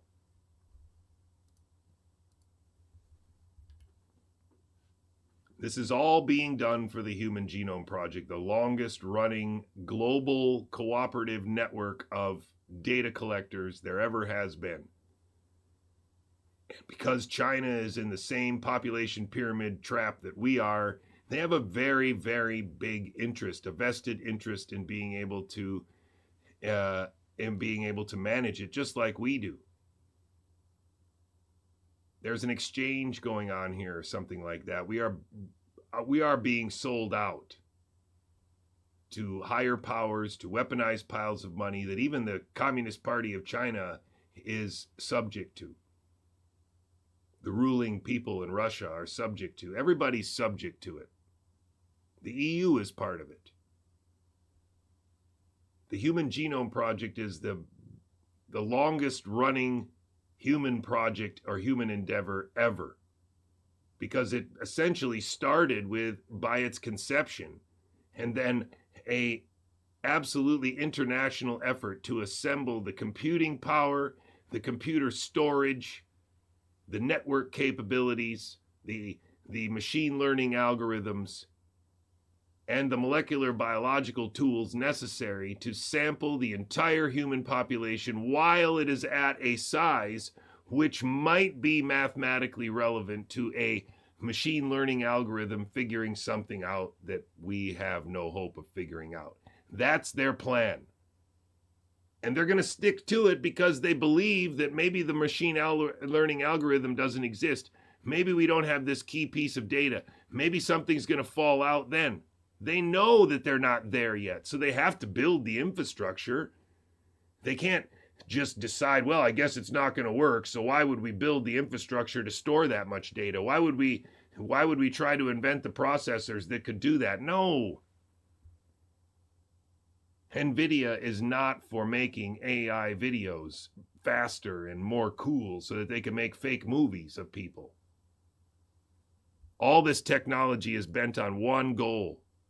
Absolutely, positively one goal. All of these psyops are bent on one goal. 9/11 was bent on the same goal. Probably AIDS had this goal in mind. The narrative had this goal in mind. I don't know how to break it to you, but we're there. We are absolutely there. It's a spectacular commitment to lies and beautiful computer graphics generated to make sure that staying committed to those lies is easy. With videos like this, it's very easy for Z-Dog to have discussions about seroprevalence. With videos like this, it's very easy to have discussions about the relevance of RNA and its reaching dendritic cells, because you can show this cartoon of RNA reaching a dendritic cell and then everybody will just accept it, including Z-Dog, including Vinay Prasad, including the surgeon Marty McCarty. I don't think any of them is a Native American person. Like, I really don't think. I think if you checked out, you would find that all of their parents are foreigners. If they were born in the United States, they're first generation born in the United States, and I would not be surprised if they weren't born here. Am I sounding like a nationalist? I guess I am, but there are a lot of mutts in America like me with a multi-ethnic background that need to stand up for themselves as Americans. Because the narrative on television is that America is a bunch of white people and a bunch of black people and a bunch of Hispanics, and they're all pissed at each other. And that's not the reality at all. The reality is that there's a very mixed bag of Americans. And dividing us on white and black and Hispanic is really convenient for them. And that's also why they bring those people on. It's exactly the question they want you asking. Where do I fit in? You're an American. That's where you fit in. You're a member of your own community. That's where you fit in. And you're a citizen of your state. That's where you fit in. There's no need for there to be white communities and black communities any more than there's a need to have people who are cheering for the Chicago Cubs never socialize with people who cheer for the Chicago White Sox. That would be absurd. And over the last 10 or 15 years, they've used social media and mainstream media to convince us that that's normal, that America should be divided, when it wasn't that way when I was a kid. It wasn't that way when I was a kid.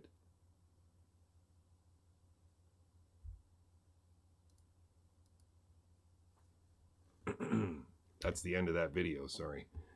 So, Dude, Marty!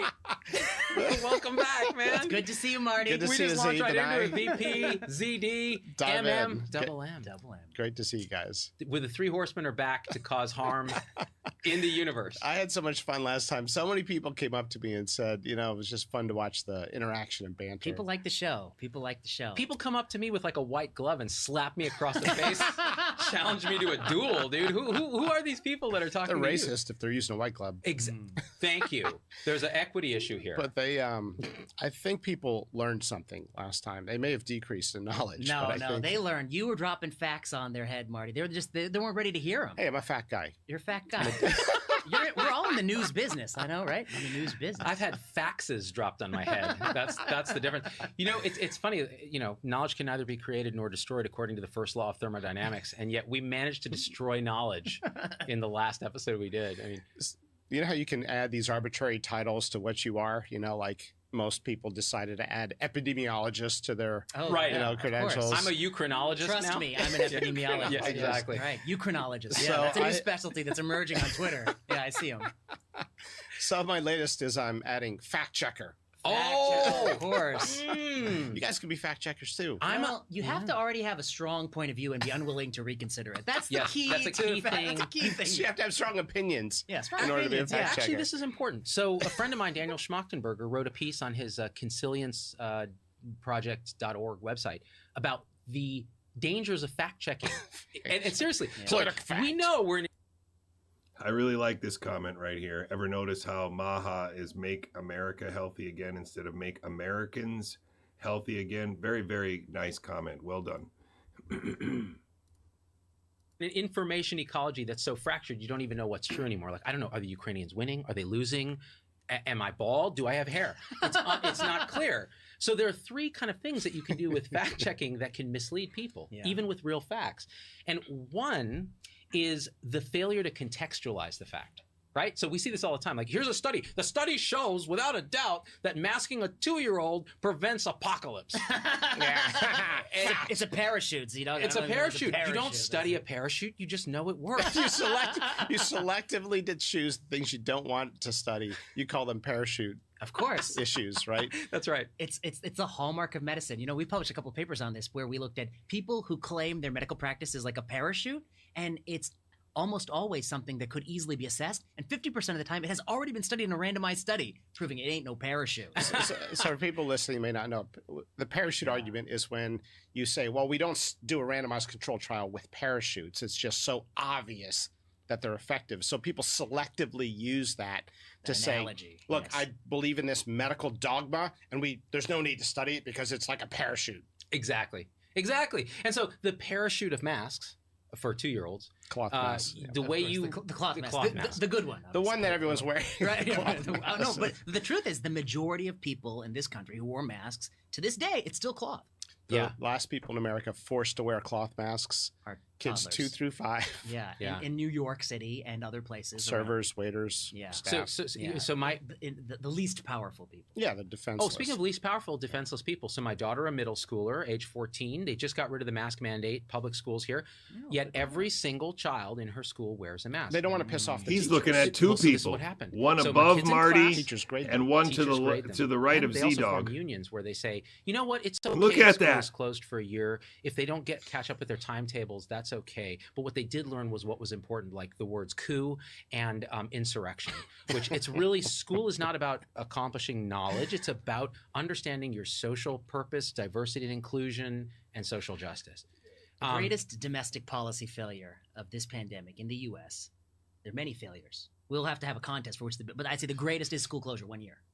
Yeah, I would say that's number one. School closures, forced cloth masks on kids, ignoring natural immunity, surface transmission instead of aerosolized virus, the interval between the 2 doses. Oh, that's another That's one. a good yeah. one. I mean, we closed schools, but we didn't close universities. Think about that. Right? We closed schools, but we didn't close universities. And we really didn't close schools. We just sent kids home with iPads. And these 3 doctors don't see that as a problem. That couldn't have damaged anybody. That didn't put anybody behind. They just talked through it as being silly in 2022. Those were my kids. I would say But those that's are. it. That's a partial list. That's an opening salvo. Okay, I see. Oh, Yeah, boy. draconian hospital visitation Oh, and that was bad policies. too. Yeah, we Mhm. talked about that. Boosters for children. Boosters in young for- people with and- no data to support. Oh, that's true. And Yeah. and you want to boost in the most young people and not boost the elderly. That was apparently the new strategy. Basically, last the few one months. size fits all Yeah, thirst. that wasn't right? good. Public health officials want a single message to apply to everybody. But see, that's what that's what they say as their justification for why they have this backwards protocol. But the truth is, there's so much complexity already. For instance, if you got Pfizer, you got 30 micrograms, 2 doses, 21 days apart. That's what they wanted. But if you got Moderna, it was 100, 28 days apart. And then initially, the Moderna EUA for booster was after 6 months. Pfizer was 5, but then they homogenized that using Pfizer data for Moderna. So my point is just, and then J&J was initially 1 dose. He has and of course, kids. they wanted an mRNA booster after the 1 dose. My point is just that we have always tolerated complexity. The problem is, for the complexity they don't want to acknowledge, natural immunity complexity, or the fact that younger people have lower risk than older people. Younger people having lower risk than old people, and natural immunity is the only script that people like Mike Eden had from the very beginning. Very similar to what this guy's saying now. Mike Eden was there in the very beginning to argue for natural immunity and for there being a difference between the risk for old people and young people, which, like it or not, reinforces the existence of the virus, reinforces the existence of a novel pathogen that can be detected by PCR and can be sequenced if you have enough of the primer pairs. This is the one way to see through all of these people, because if they wanted to get rid of this illusion, they would always go back to the basis of it, which is that in order to have this argument, you must accept that PCR works to track a free-range RNA in the background of a human being's microbiome of the biology around us, which is absolutely flooded with genetic signals from bacteria. Flooded. There's absolutely no way that these rudimentary PCR reactions are capable of pulling out a signal that is useful in diagnosing the presence of a much larger RNA molecule, because that is the mythology.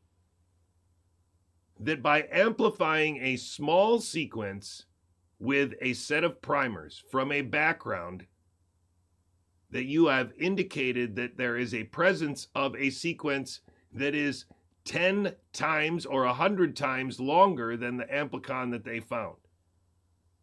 We found once upon a time on a little scrap of paper, so we're going to assume that a Charles Dickens novel is in your lungs in many, many, many, many, many, many copies, because we found once upon a time in cycle 22. And so there's all kinds of ways that a nefarious group of people that wanted to create the illusion of something could create it, because about the only thing they can do is make reasonably short sequences of pure DNA and put it in places. And then they could find it with PCR and it would work really well. And even Carrie Mullis would agree that, oh yeah, they found it. But the argument that they're making is that it's on a background that doesn't matter. And that's why they can use such a rudimentary thing as a PCR test with a single amplicon and a single pair of primers. Because they're finding a signal that is equivalent to the sentence "once upon a time" in a library full of fiction books. And that is the most inadequate analogy I've come up with in probably 5 years to describe how irreducibly complex this genetic background of signaling is, and how much they have to get us to ignore. And that is why they tell us stories exclusively about RNA that infect us. It's very likely that there are no RNA that infect us. Think about that for a second. They don't want to acknowledge. Then they say, you can't handle that complexity. You can handle all the complexity we want you to handle, but not the complexity that we don't. And this, again, is how you lie with facts. Yeah. So the idea that you decontextualize a fact, you take it out of the context. Once again, this is a kind of military psyop, because what you see here is somebody who's purporting to explain what's being done to us, how they're using facts to get us to do what they want to, even though it's nefarious. It's very similar, but less extreme than what Robert Malone has toured the world and written a book published by CHD and Skyhorse Publishing about how the Psy-War works and why he was on stage with Sasha Latipova and that Malhotra guy from the UK and Meryl Nass on stage in Stockholm in January of 2023, all with those people saying that you're never going to figure out who it is. You have no hope of figuring out who it is because it is the Psy-War of America. And they showed the video of the Psy-War, advertisement for America's Army. Robert Malone, Meryl Nass, Sasha Latipova, and Asim Malhotra did that in Sweden with Mike Palmer from the Doctors for COVID Ethics in 2023. These are all traitors to Earth's grandchildren. That's how bad this is. They're all doing it.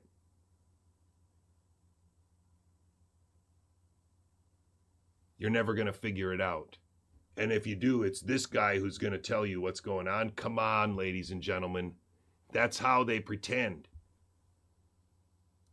Well, what were the limitations of the study? What are the limitations of the data set? What is the actual context of the civilization you're putting this data into? All of that. You take it out and you go, hey, did you know the study showed that masking a 2-year-old means less COVID? It's like, but. So that's one way to lie with facts. And we've been lied to with facts, I think, for a lot of this, don't you think? You guys on all are sides using of this, COVIDian and COVIDiot side. You're using well, data now and facts, and It's taboo. It's actually scary because what we've been lied to about is actually that there is a health freedom movement in America, an anti-vax movement in America, because that's what we've been lied about. There isn't one. There is no health freedom movement. This guy, and the other guy, Marty, are not part of a health freedom movement with Robert F. Kennedy Jr. at their head. What you saw was a very elaborate theater that was ultimately designed to put Robert F. Kennedy Jr. into a position of power, but I think they kind of tricked him. I think they probably got him really fired up about running for president, all the while knowing he didn't have a chance because he wasn't in the script. And they probably even published this book with the intention of making sure that Bobby believed in himself, because other people believed in him. So much so that they wrote a book about how he could become president by being an independent candidate and joining the ticket of somebody else. And lo and behold, that almost happened. And this book is from 2008. And now these guys are getting power at the FDA, which I think is one organization that they definitely want to change drastically its mandate. From safe and effective medical devices, they don't want that anymore because there's still a vulnerability there that this whole PCR illusion can be dismissed by the FDA. If the FDA were to just focus on, okay, let's go back and look and see how many of those tests actually did anything, and let's see what we spent our money on. But they never will, not unless we make it happen. But there were over 220 EUA granted tests in America that defined the very illusion that these guys are sure exists. A novel virus killing thousands, if not millions, that the vaccine has saved people from, kept them out of the hospital. And it's the grandmothers that didn't choose to get the vaccine. That's their own risk. They chose to do that. Those are the only grandmothers that are going to die. That's what they said in the episode 2 months before this one. Really shouldn't be doing that. You should just come up with you should meet with the marketing department and come up with an easy message that everyone will be able to follow without asking any questions. You know, I heard this interesting analysis. Burger King, have it your way. Yes. Brilliant. Learn from the king. Yes. Yes. That guy had it right. He was a little dysmorphic, a little shady looking, a little frightening to children. But there's a Burger King avatar. Oh, I remember now. It's a weird dude. Weird looking dude. Dude, Yeah. just grill the burgers and shut up. Man, I'll go with Grimace any day over Dude, that. Grimace. Grimace. That guy. Okay, let me tell you about Grimace real quick. Yeah. He's That's purple. McDonald's, isn't it? Yeah, it's It's Mickey D's. McDonald's. That's Okay. Mickey D's. You're shifting Grimace had central obesity, purple striae. He was a little psychotic. Type 2 Grimace, diabetes. He had type 2 diabetes. You think he's He's Cushingoid? Cushingoid. I think so. He had adrenal storm. Some kind of storm. Can you resect Lots that, of Marty? storms You're going sure, on Doug. in Can there. you resect that too? Yeah, we can do a sleeve or a gastric bypass on Oh Grimace. no! Why don't you get to the source? Take away the adrenal. No, we don't want to deal with the underlying issues that bring people to care. Listen, ever since the Hamburglar had his Whipple, it's been downhill since then. Don't talk about food as medicine and school lunch programs. We only talk about surgical outcomes after bariatric surgery. You know, that's a good point. That in many ways, like the fact that as a culture, you know, we've never really dealt with the obesity epidemic at the root level of, you know, the kinds of processed foods we feed kids and the terrible school lunch programs we offer, and we want to deal with it with this kind of last-ditch solution. In a lot of ways, it's kind of similar to COVID-19, not getting to the root causes and the root That's problems. right. Yeah. And that's the exciting thing right now. Doctors, I find, are dying to reach out into the community, get out of the bounds of the walls of the hospital where they treat things at the end, you know, last stages of illness, and start to talk about cooking classes for people with diabetes and stress management and sleep medicine applied to high blood pressure management, you know, stuff beyond just sort of the whack-a-mole once they come in with the problem. So that's an exciting trend. And it does apply to COVID.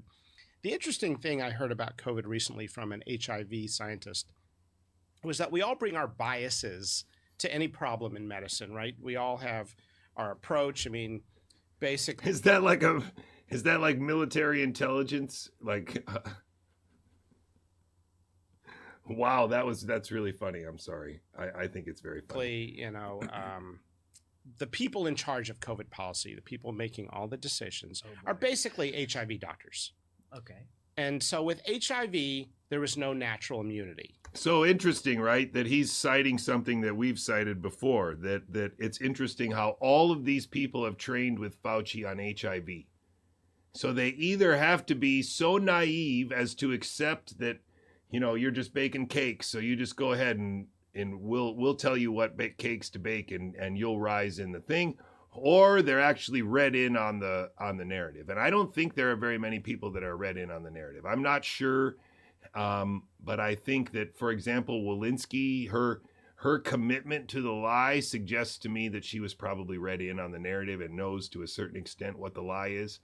I think Redfield definitely knows that HIV was a lie. I'm sure that Robert Gallo has to know. I'm sure that somebody like Horowitz, this guy right here, he knows it's a lie. That's why he wrote a giant book about HIV and all the other viruses that were going to come and get us. This guy knows it's a lie.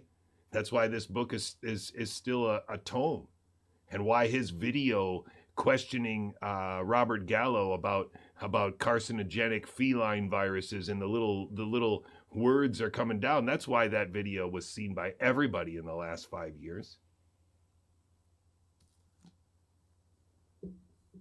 I mean, I also really believe that Carrie Mullis was kind of an unwitting participant in this as well. I don't think that Joshua Lederberg can be so close to him in terms of timeline and position, and yet never mentioned in the narrative about Carrie Mullis. It's just, there's too many, and then also having him connected to the 9/11 Commission, and I mean, it goes on and on, ladies and gentlemen. We have them by the short hairs right now. With HIV, the risk was equally distributed in the population in their mind. That's at least direct quote from Dr. Fauci during the AIDS epidemic, was that everybody is at risk. Yeah, I remember him saying that. So, here you have an infection where there is natural immunity, it's effective, it's real. Here you have an infection where you have natural immunity and it's real. There's no reason to talk like that, except that he's on a script and he's supposed to hit these marks. Just like Kevin McKernan did last year in that stream that I played a couple days ago at the end, where he says there is an RNA, it can be sequenced, it can be moved from person to person, and it does cause something. Like it was remarkable. There's a 10,000-fold difference in the risk between an older person with comorbidity and a young, healthy teenager. And yet, so that natural bias, it's not suggesting people weren't well-intended, but they're bringing maybe the biases from that HIV perspective in managing that epidemic to COVID. And what's interesting is when you see the exception to that, where she took her HIV bias and actually applied it correctly, which was Monica Gandhi. Yeah. So Monica says, you know what we learned? Plugging Monica again. Boy, that lady was something. Learned this in HIV. You don't shame people. You don't mandate things. You teach people, you give them the tools, resources, and autonomy to make these decisions, and then they do it. We never forced condoms on gay men. We never forced abstinence on. We had conversations with them as grown-ups, and we haven't really done that very well in COVID. In fact, we understand risk so badly. To circle back to my daughter's story in the classroom. So everybody's wearing masks. My daughter says, well, she feels pressured to do it, so she's fine. Even though there's no requirement. There's no requirement. Everybody, it's the polite thing to do, Marty. Everybody is double and triple vaccinated. Do they know what life is like without a mask? I mean, some kids that are 4 or 5 years old. My daughter entered middle school as a teenager in COVID and has never, had a year of remote class. And then, so the teachers so one student has the audacity to take their mask off in the class. Oh my God.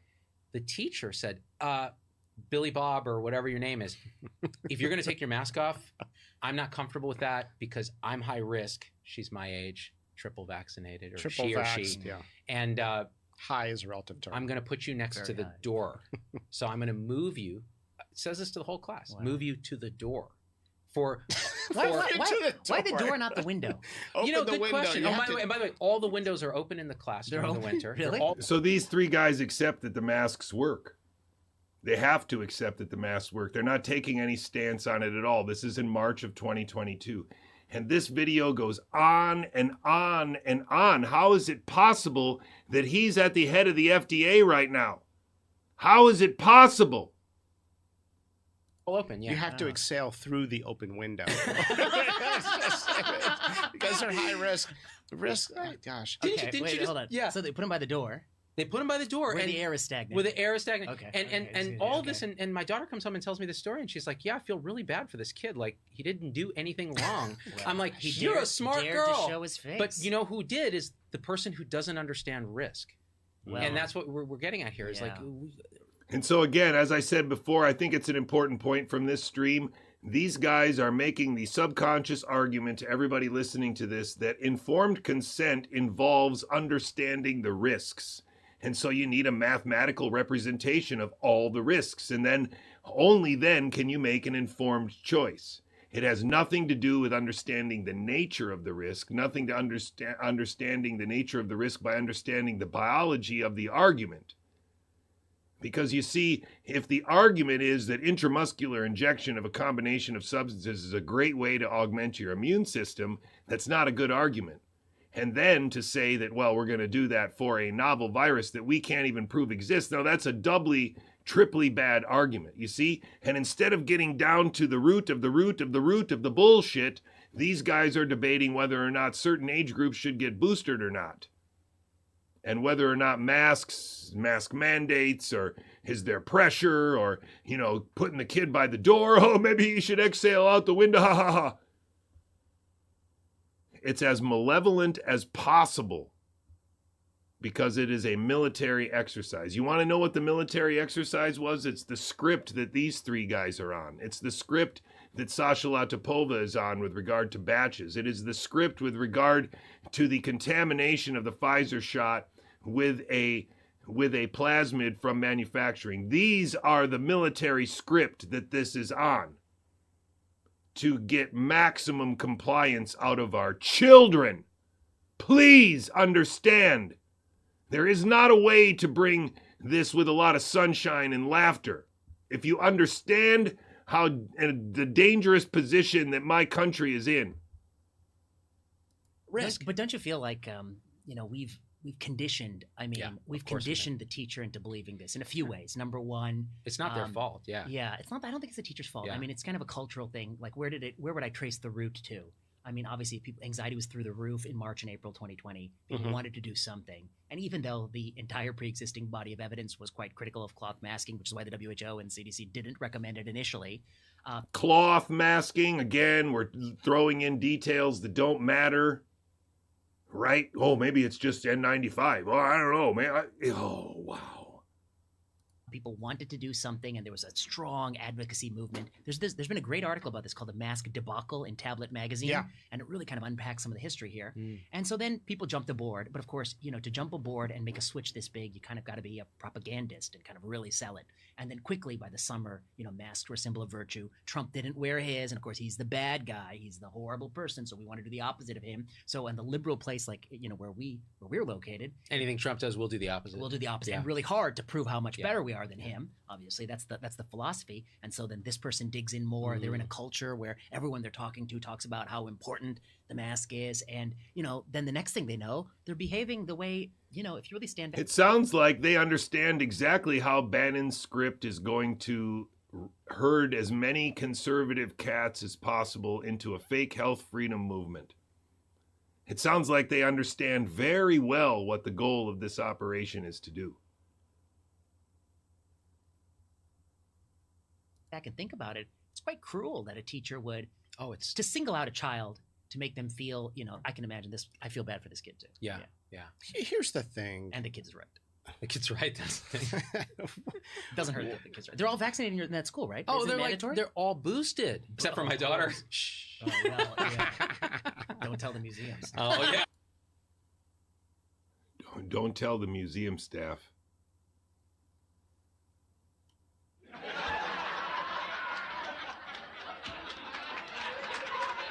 I'm not very good at faking laughter, so maybe I'll just use the laugh track and I'll just try to go along with it. I don't know what to do anymore. Don't tell me. I know they come after me. First they came. For Where the is zoo. he looking? They came for the museums. Then there was no one to back me up for my unboosted child. I think the museums are having their own panel to discuss the Moderna data that dropped today. Because you want the museum should be the first person to decide on the new vaccine data, and then let's go to the. Tell me about this data. Tell me about this data. What's going on with Moderna? You want to talk about that? Or Okay. Well, I was going to say, the Marty, distorted perception of risk out there. So, did you see this study of a journalist who studied bicyclers in Palo Alto, and he found that 46% were wearing a mask while riding their bike, on Stanford but only campus. right by Stanford campus. He was at an intersection. He measured it, and only 17% were wearing a helmet. Right, so there's this completely distorted perception of risk, and you're being, I think, appropriately kind in saying people have a distorted perception of risk because of the messaging that's being sent out. Sonia Sotomayor probably truly believes. What you need to see is that what they are doing is essentially selling Twitter, selling Facebook, selling YouTube. It works. Look what we were able to do. What do you think that toilet paper rush at the beginning of the pandemic was all about? It was about demonstrating to the elites, demonstrating to the ruling class that social media had so much power we could make people fight over toilet paper in the frickin' supermarket. And we can make Americans believe that people are fighting about toilet paper, so they will go fight about it because they need toilet paper too. And this has been demonstration after demonstration after demonstration. Look at how we can make people behave the way we want them to behave. And it's not being done by edicts. It's being done by social media. It's being done by fake podcasts. Fake podcasts are the most dangerous because if there are 3 actors that are coordinating their lying, anyone, no matter how smart you are, does not have a chance if you trust them. You don't have a chance. There were 100,000 kids in the hospital. Are you saying that number was a little off, Marty? Well, I think it was 1,300 at the time, and no one distinguished. lower, just a little lower than 100. The thing is, the CDC still can't tell us how many were for COVID versus with COVID. They just acknowledged they were wrong about the number of children who've passed away with this virus. Did you see that? They cut it by 24%. The total COVID death tally in the United States, the CDC just cut by 24%, and they still can't tell us how many were for. We're not talking about something fancy math. We're talking about counting. Right. And here's the thing. Now I'll just say this. But how do you count? They're not really aware of how you count, and that counting could be distorted because of like financial incentives. They're not aware of any of that. They're not aware of the incentive to fake death certificates because you could get like $35,000 a pop. Woo. I'm going to play devil's advocate. No children should die. Of Yes. course. Children don't die. Right, and children die from more than COVID. They die Right. from profound isolation and mental illness and homicide and suicide. I would argue. And opioids. They die from not knowing their times table. In other words, poor education is correlated. That's been proven. Many studies show that failure to attain sort of these traditional educational outcomes like mathematics and reading are profoundly tied to life expectancy and upward mobility and these things. That's health. Learning your timetable is health. It's a type of health to get around this world. And so they're not acknowledging that setting back the entire American population of children a couple years in school is not a problem. Again, it sounds like the plan is right on target. I agree. But Marty, back especially to your if you're Asian or Indian. We were born knowing it. Because I'll kill you if you don't learn your times table. I mean, it's an existential risk. My dad would always kind of make special equations for us to study at home, and he's like, "Why are they only teaching you one variable? Let's get another variable in there. Come on, let's make it a little harder." But to your point, Marty, no. I would really be interested to see a mathematical discussion between Matt Crawford and these 3 about differential equations. Or even just, equations with more than one variable. I would love to see it. I would love to see them discuss the solution of a polynomial equation. Holy crap.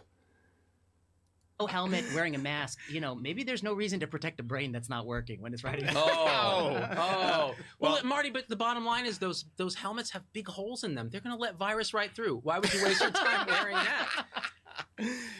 But I just gave this talk, at the Society of gynecologic oncology, SGO. That must have been fun. It was good. I mean, Yeah, I bet it was love. I learned a ton. When I'm at these meetings and specialties outside of my own, I learn a ton. I love learning. And so they were telling me about some of the new chemotherapy pathways.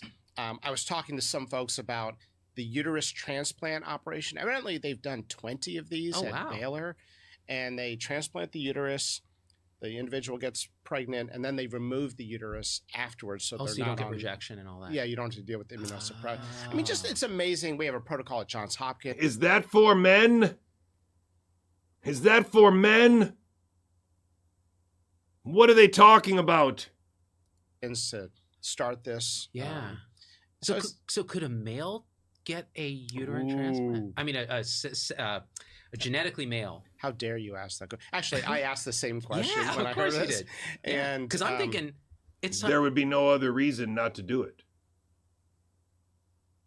There would be no other reason to do that in a woman. Like, that's just remarkable. I'm for Z-Dog MD. We need There's more got to be some Z's. vetting process.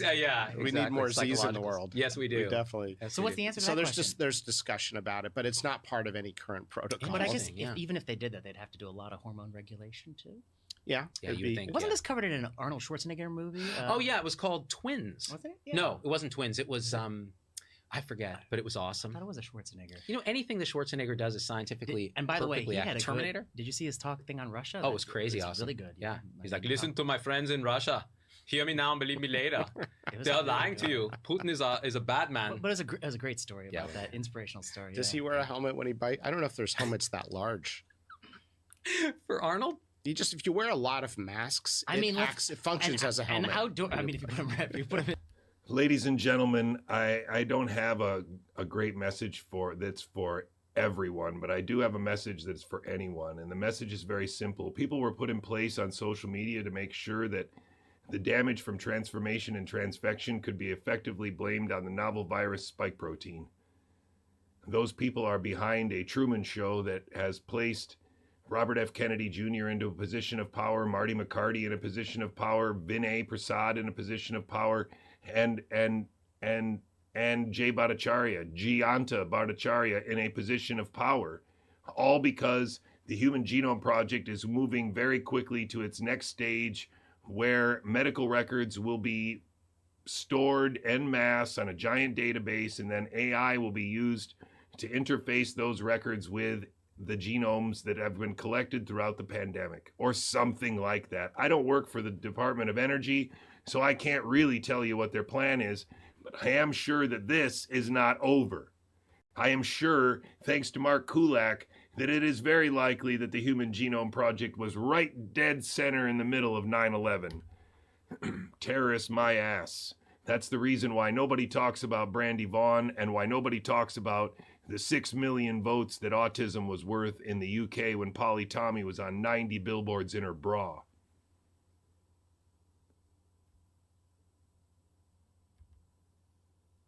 It's the same reason why Suzanne Humphreys is in front of us, not saying what she needs to say, or rather saying exactly what she needs to say, instead of saying that there's a huge difference between ingestion and injection, and there's no way to justify injection of any combination of substances as a medicine.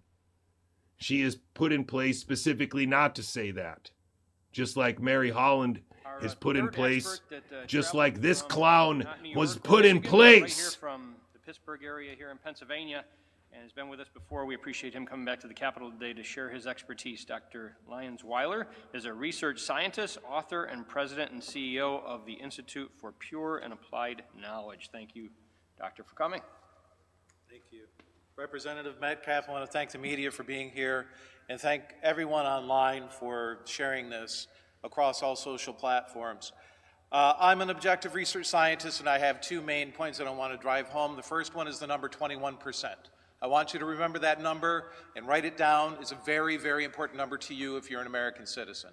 The second thing and I'll get to that in a minute, the second thing that I want to say is I'm not here in support of any particular bill. I run a not-for-profit, and I can't say yay or nay on my opinion. And what my personal opinion is muted, and I don't mind that, but I can condemn the politicization of your health, the politicization and the commoditization of the American citizens' health, Pennsylvania citizens' health, is not a commodity.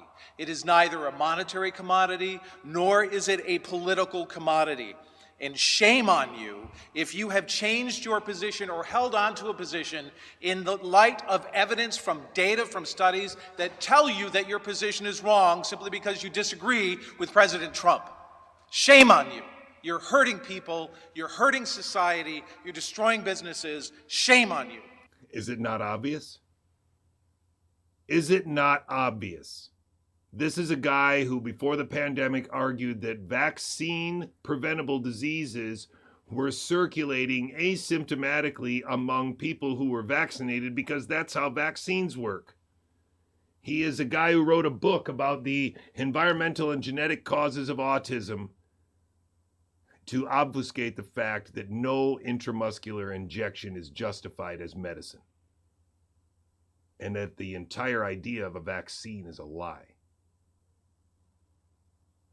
And here he is in February of 2020, pretending to be on Trump's team, pretending to do something like speak out, and these people are somehow there pretending to listen to him. Now that I got that out, I can talk about some science. Okay. Historically, coronaviruses, vaccines for coronaviruses have had a terrible safety record. There is a condition known as disease enhancement due to pathogenic priming. And this was discovered in vaccinated animals in past vaccine safety studies when they did conduct vaccine safety studies on animals on coronavirus vaccines, where vaccinated animals got more serious disease after being vaccinated, and then when they acquired an infection from the wild-type vaccine, more of animals got serious infections, serious conditions, and more animals died. In my peer-reviewed research paid for the citizens of the United States of America through donations to IPAC, prior to the development of any COVID vaccines, I found that all but one of the proteins in the SARS-CoV-2 virus have what we call unsafe epitopes, right? Which are parts of proteins that are capable of causing immune conditions, autoimmune conditions, and immune responses against proteins in our own body.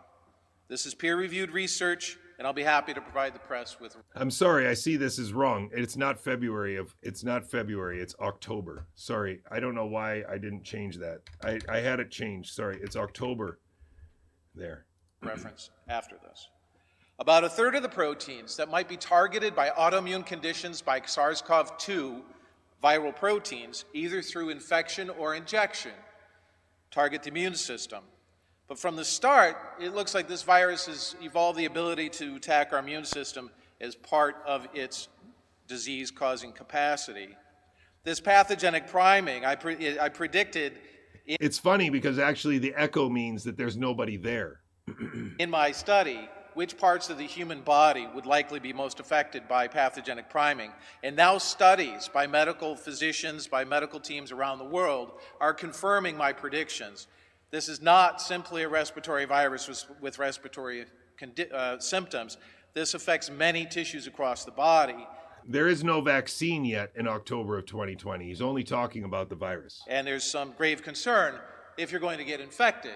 But where's the grave concern if you're going to be injected with these same proteins? Not a single, to my knowledge, not a single vaccine manufacturer took heed of my warning to remove those unsafe epitopes from the vaccines before they formulated their vaccines, in spite of being... So you can take out the dangerous epitopes. If you'd have just taken out the prion protein, if you'd have just taken out the amyloidogenic protein, the enterotoxin B homology, or the HIV inserts, if you'd have just taken out the furin cleavage site, then everything would be fine. What a remarkable argument to be making in October of 2020. The guy that CHD puts on stage at every single event that they've ever put on that I've been aware of. That's on stage regularly with Mary Holland since like 2015. America needs your help. Americans need help waking up to see the trap that they're in. There is a fake health freedom, fake anti-vax movement. And one of the victims of it, one of the puppets of it, one of the I don't know what's of it is Robert F. Kennedy Jr. emailed my study with a plea to please consider taking out those unsafe epitopes. Your body has 500,000 peptides throughout your life. The coronavirus has something like 28 proteins. What's the probability that there's going to be many proteins that match at small segments of immunogenic epitopes? Very high. We now have results from front-runner vaccines from these hybrid trials where they skipped over the animals trials. FDA, in it absolutely ignoring safety margin, in a stunning decision, decided to allow Moderna and other vaccine manufacturers to skip the most important step in vaccine safety for coronavirus, which is the animal trials. No, this is completely wrong, and then we'll end the show. It is transfection. Okay? It's transfection. We already know what happens in animals because we use it all the time on the bench in academia. No trials required. You could have asked any academic biologist that did what I did, how well does this work as a vaccine? And we would have said that would be absurd. We kill every animal that we transfect.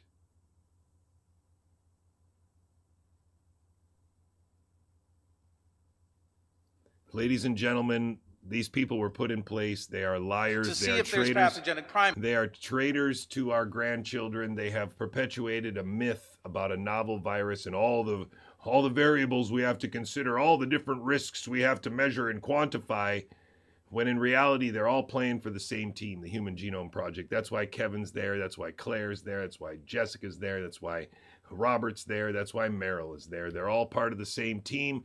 And this team goes all the way back when this scheme was conceived. It's a national security issue.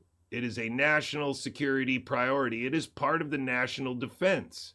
And Mark's book, Germs, stated it exactly. Mark's book is one of the only books that even mentions Joshua Lederberg. That alone should put it on the outskirts of the tiles, right? Right, Vinay? This is one seamless narrative, and it's been seamless at least since George H.W. Bush. But the Vaccine Act was with Reagan, I think, in '84. And where are we now? The FLCCC has renamed themselves the Independent Medical Alliance. They stand on the integrity of one man, this guy, Marek. And of course, they chose other people with very confusing names so that you would never really hear Marek's name. Marek is actually a hero. Paul Marek is the guy who figured out that you can treat people with sepsis with a big dose of vitamin C and it works. And so they put Pierre Corey on him very early, and Pierre Corey and him started this. And Pierre Corey has been touring with him around the world and letting him say what he needs to say on stage, but always standing in front of him. And it's still happening today because, of course, this guy's now standing in front of him. And who's else in this picture? Look who else is in this picture. There's the pathologist from Duke and good friend of Brett Weinstein, who was in the Signal chat with me in 2021 with Brett Weinstein when I told them all of this and then ignored it for the last 4 years. This guy was promoted on PBS NewsHour in 2008 as a ex-pharma exec who was going to become a homesteader. Sounds an awful lot like Robert Malone. This is the duped, I think, very duped Byram Bridle. He has been very much in need of being controlled. One of the people in this picture that's controlling him is this Mumpert lady here. Mumpert works for CHD, and she's made the argument that we need genetically specific vaccines. That's the reason why kids get injured in the first place. There, back there, that's Ryan Cole. He was in front of a lot of churches with Lee Min Yan and Robert Malone and Karma Doc. Like, come on. And then we have this Lindsay lady. She's also been touring around the world with these people lately. It's all just, only has to be a few people that really are in on it. Like, who is that guy that took over for Pierre Corey? Come on. And then these people all have fellows. And they give them money every month, a stipend. Whoa. I think somebody sprayed something into the room here. And now, this week, they have the Mac Daddy of them all. They have Andrew Wakefield on with Paul Merrick to make sure that once and for all, they can finally, get this guy the justice and karma he deserves. It's all the same show, ladies and gentlemen. This is for all the children of Earth. It's for all the marbles. That's why there's a fake anti-vax movement in America. If you want to see through it, you got to figure out what this bad biology is and clean it out of your head and replace it with something else so that you can understand how they've used a background to bamboozle us. And if we don't teach the children the truth, they will be enslaved by this. And we can teach the truth very simply, ladies and gentlemen. They use non-specific PCR tests to misconstrue a irreducibly complex background into something very specific that was evolving and could be tracked by this non-specific PCR test. It's a lie. And people like Vinay Prasad and Z-Dog and Marty McCarty have never had the biological wherewithal to question this. And that is because that's precisely why they've been chosen. RNA cannot pandemic, ladies and gentlemen. It's May 5th, 2025, and it still remains something that none of these people can say. That using their tests to find their ghost does not make their ghost real, and nor does it make you a ghostbuster. They use placebos to make this shit safe. Ladies and gentlemen, intramuscular injection is dumb. My name's Jonathan Couey. I'm coming to you live out of Pittsburgh, Pennsylvania. I'm happy to be here. I'll see you again tomorrow. I just can't believe that this is where we are. Thanks very much for being here. Come on, baby. Whoa, shop.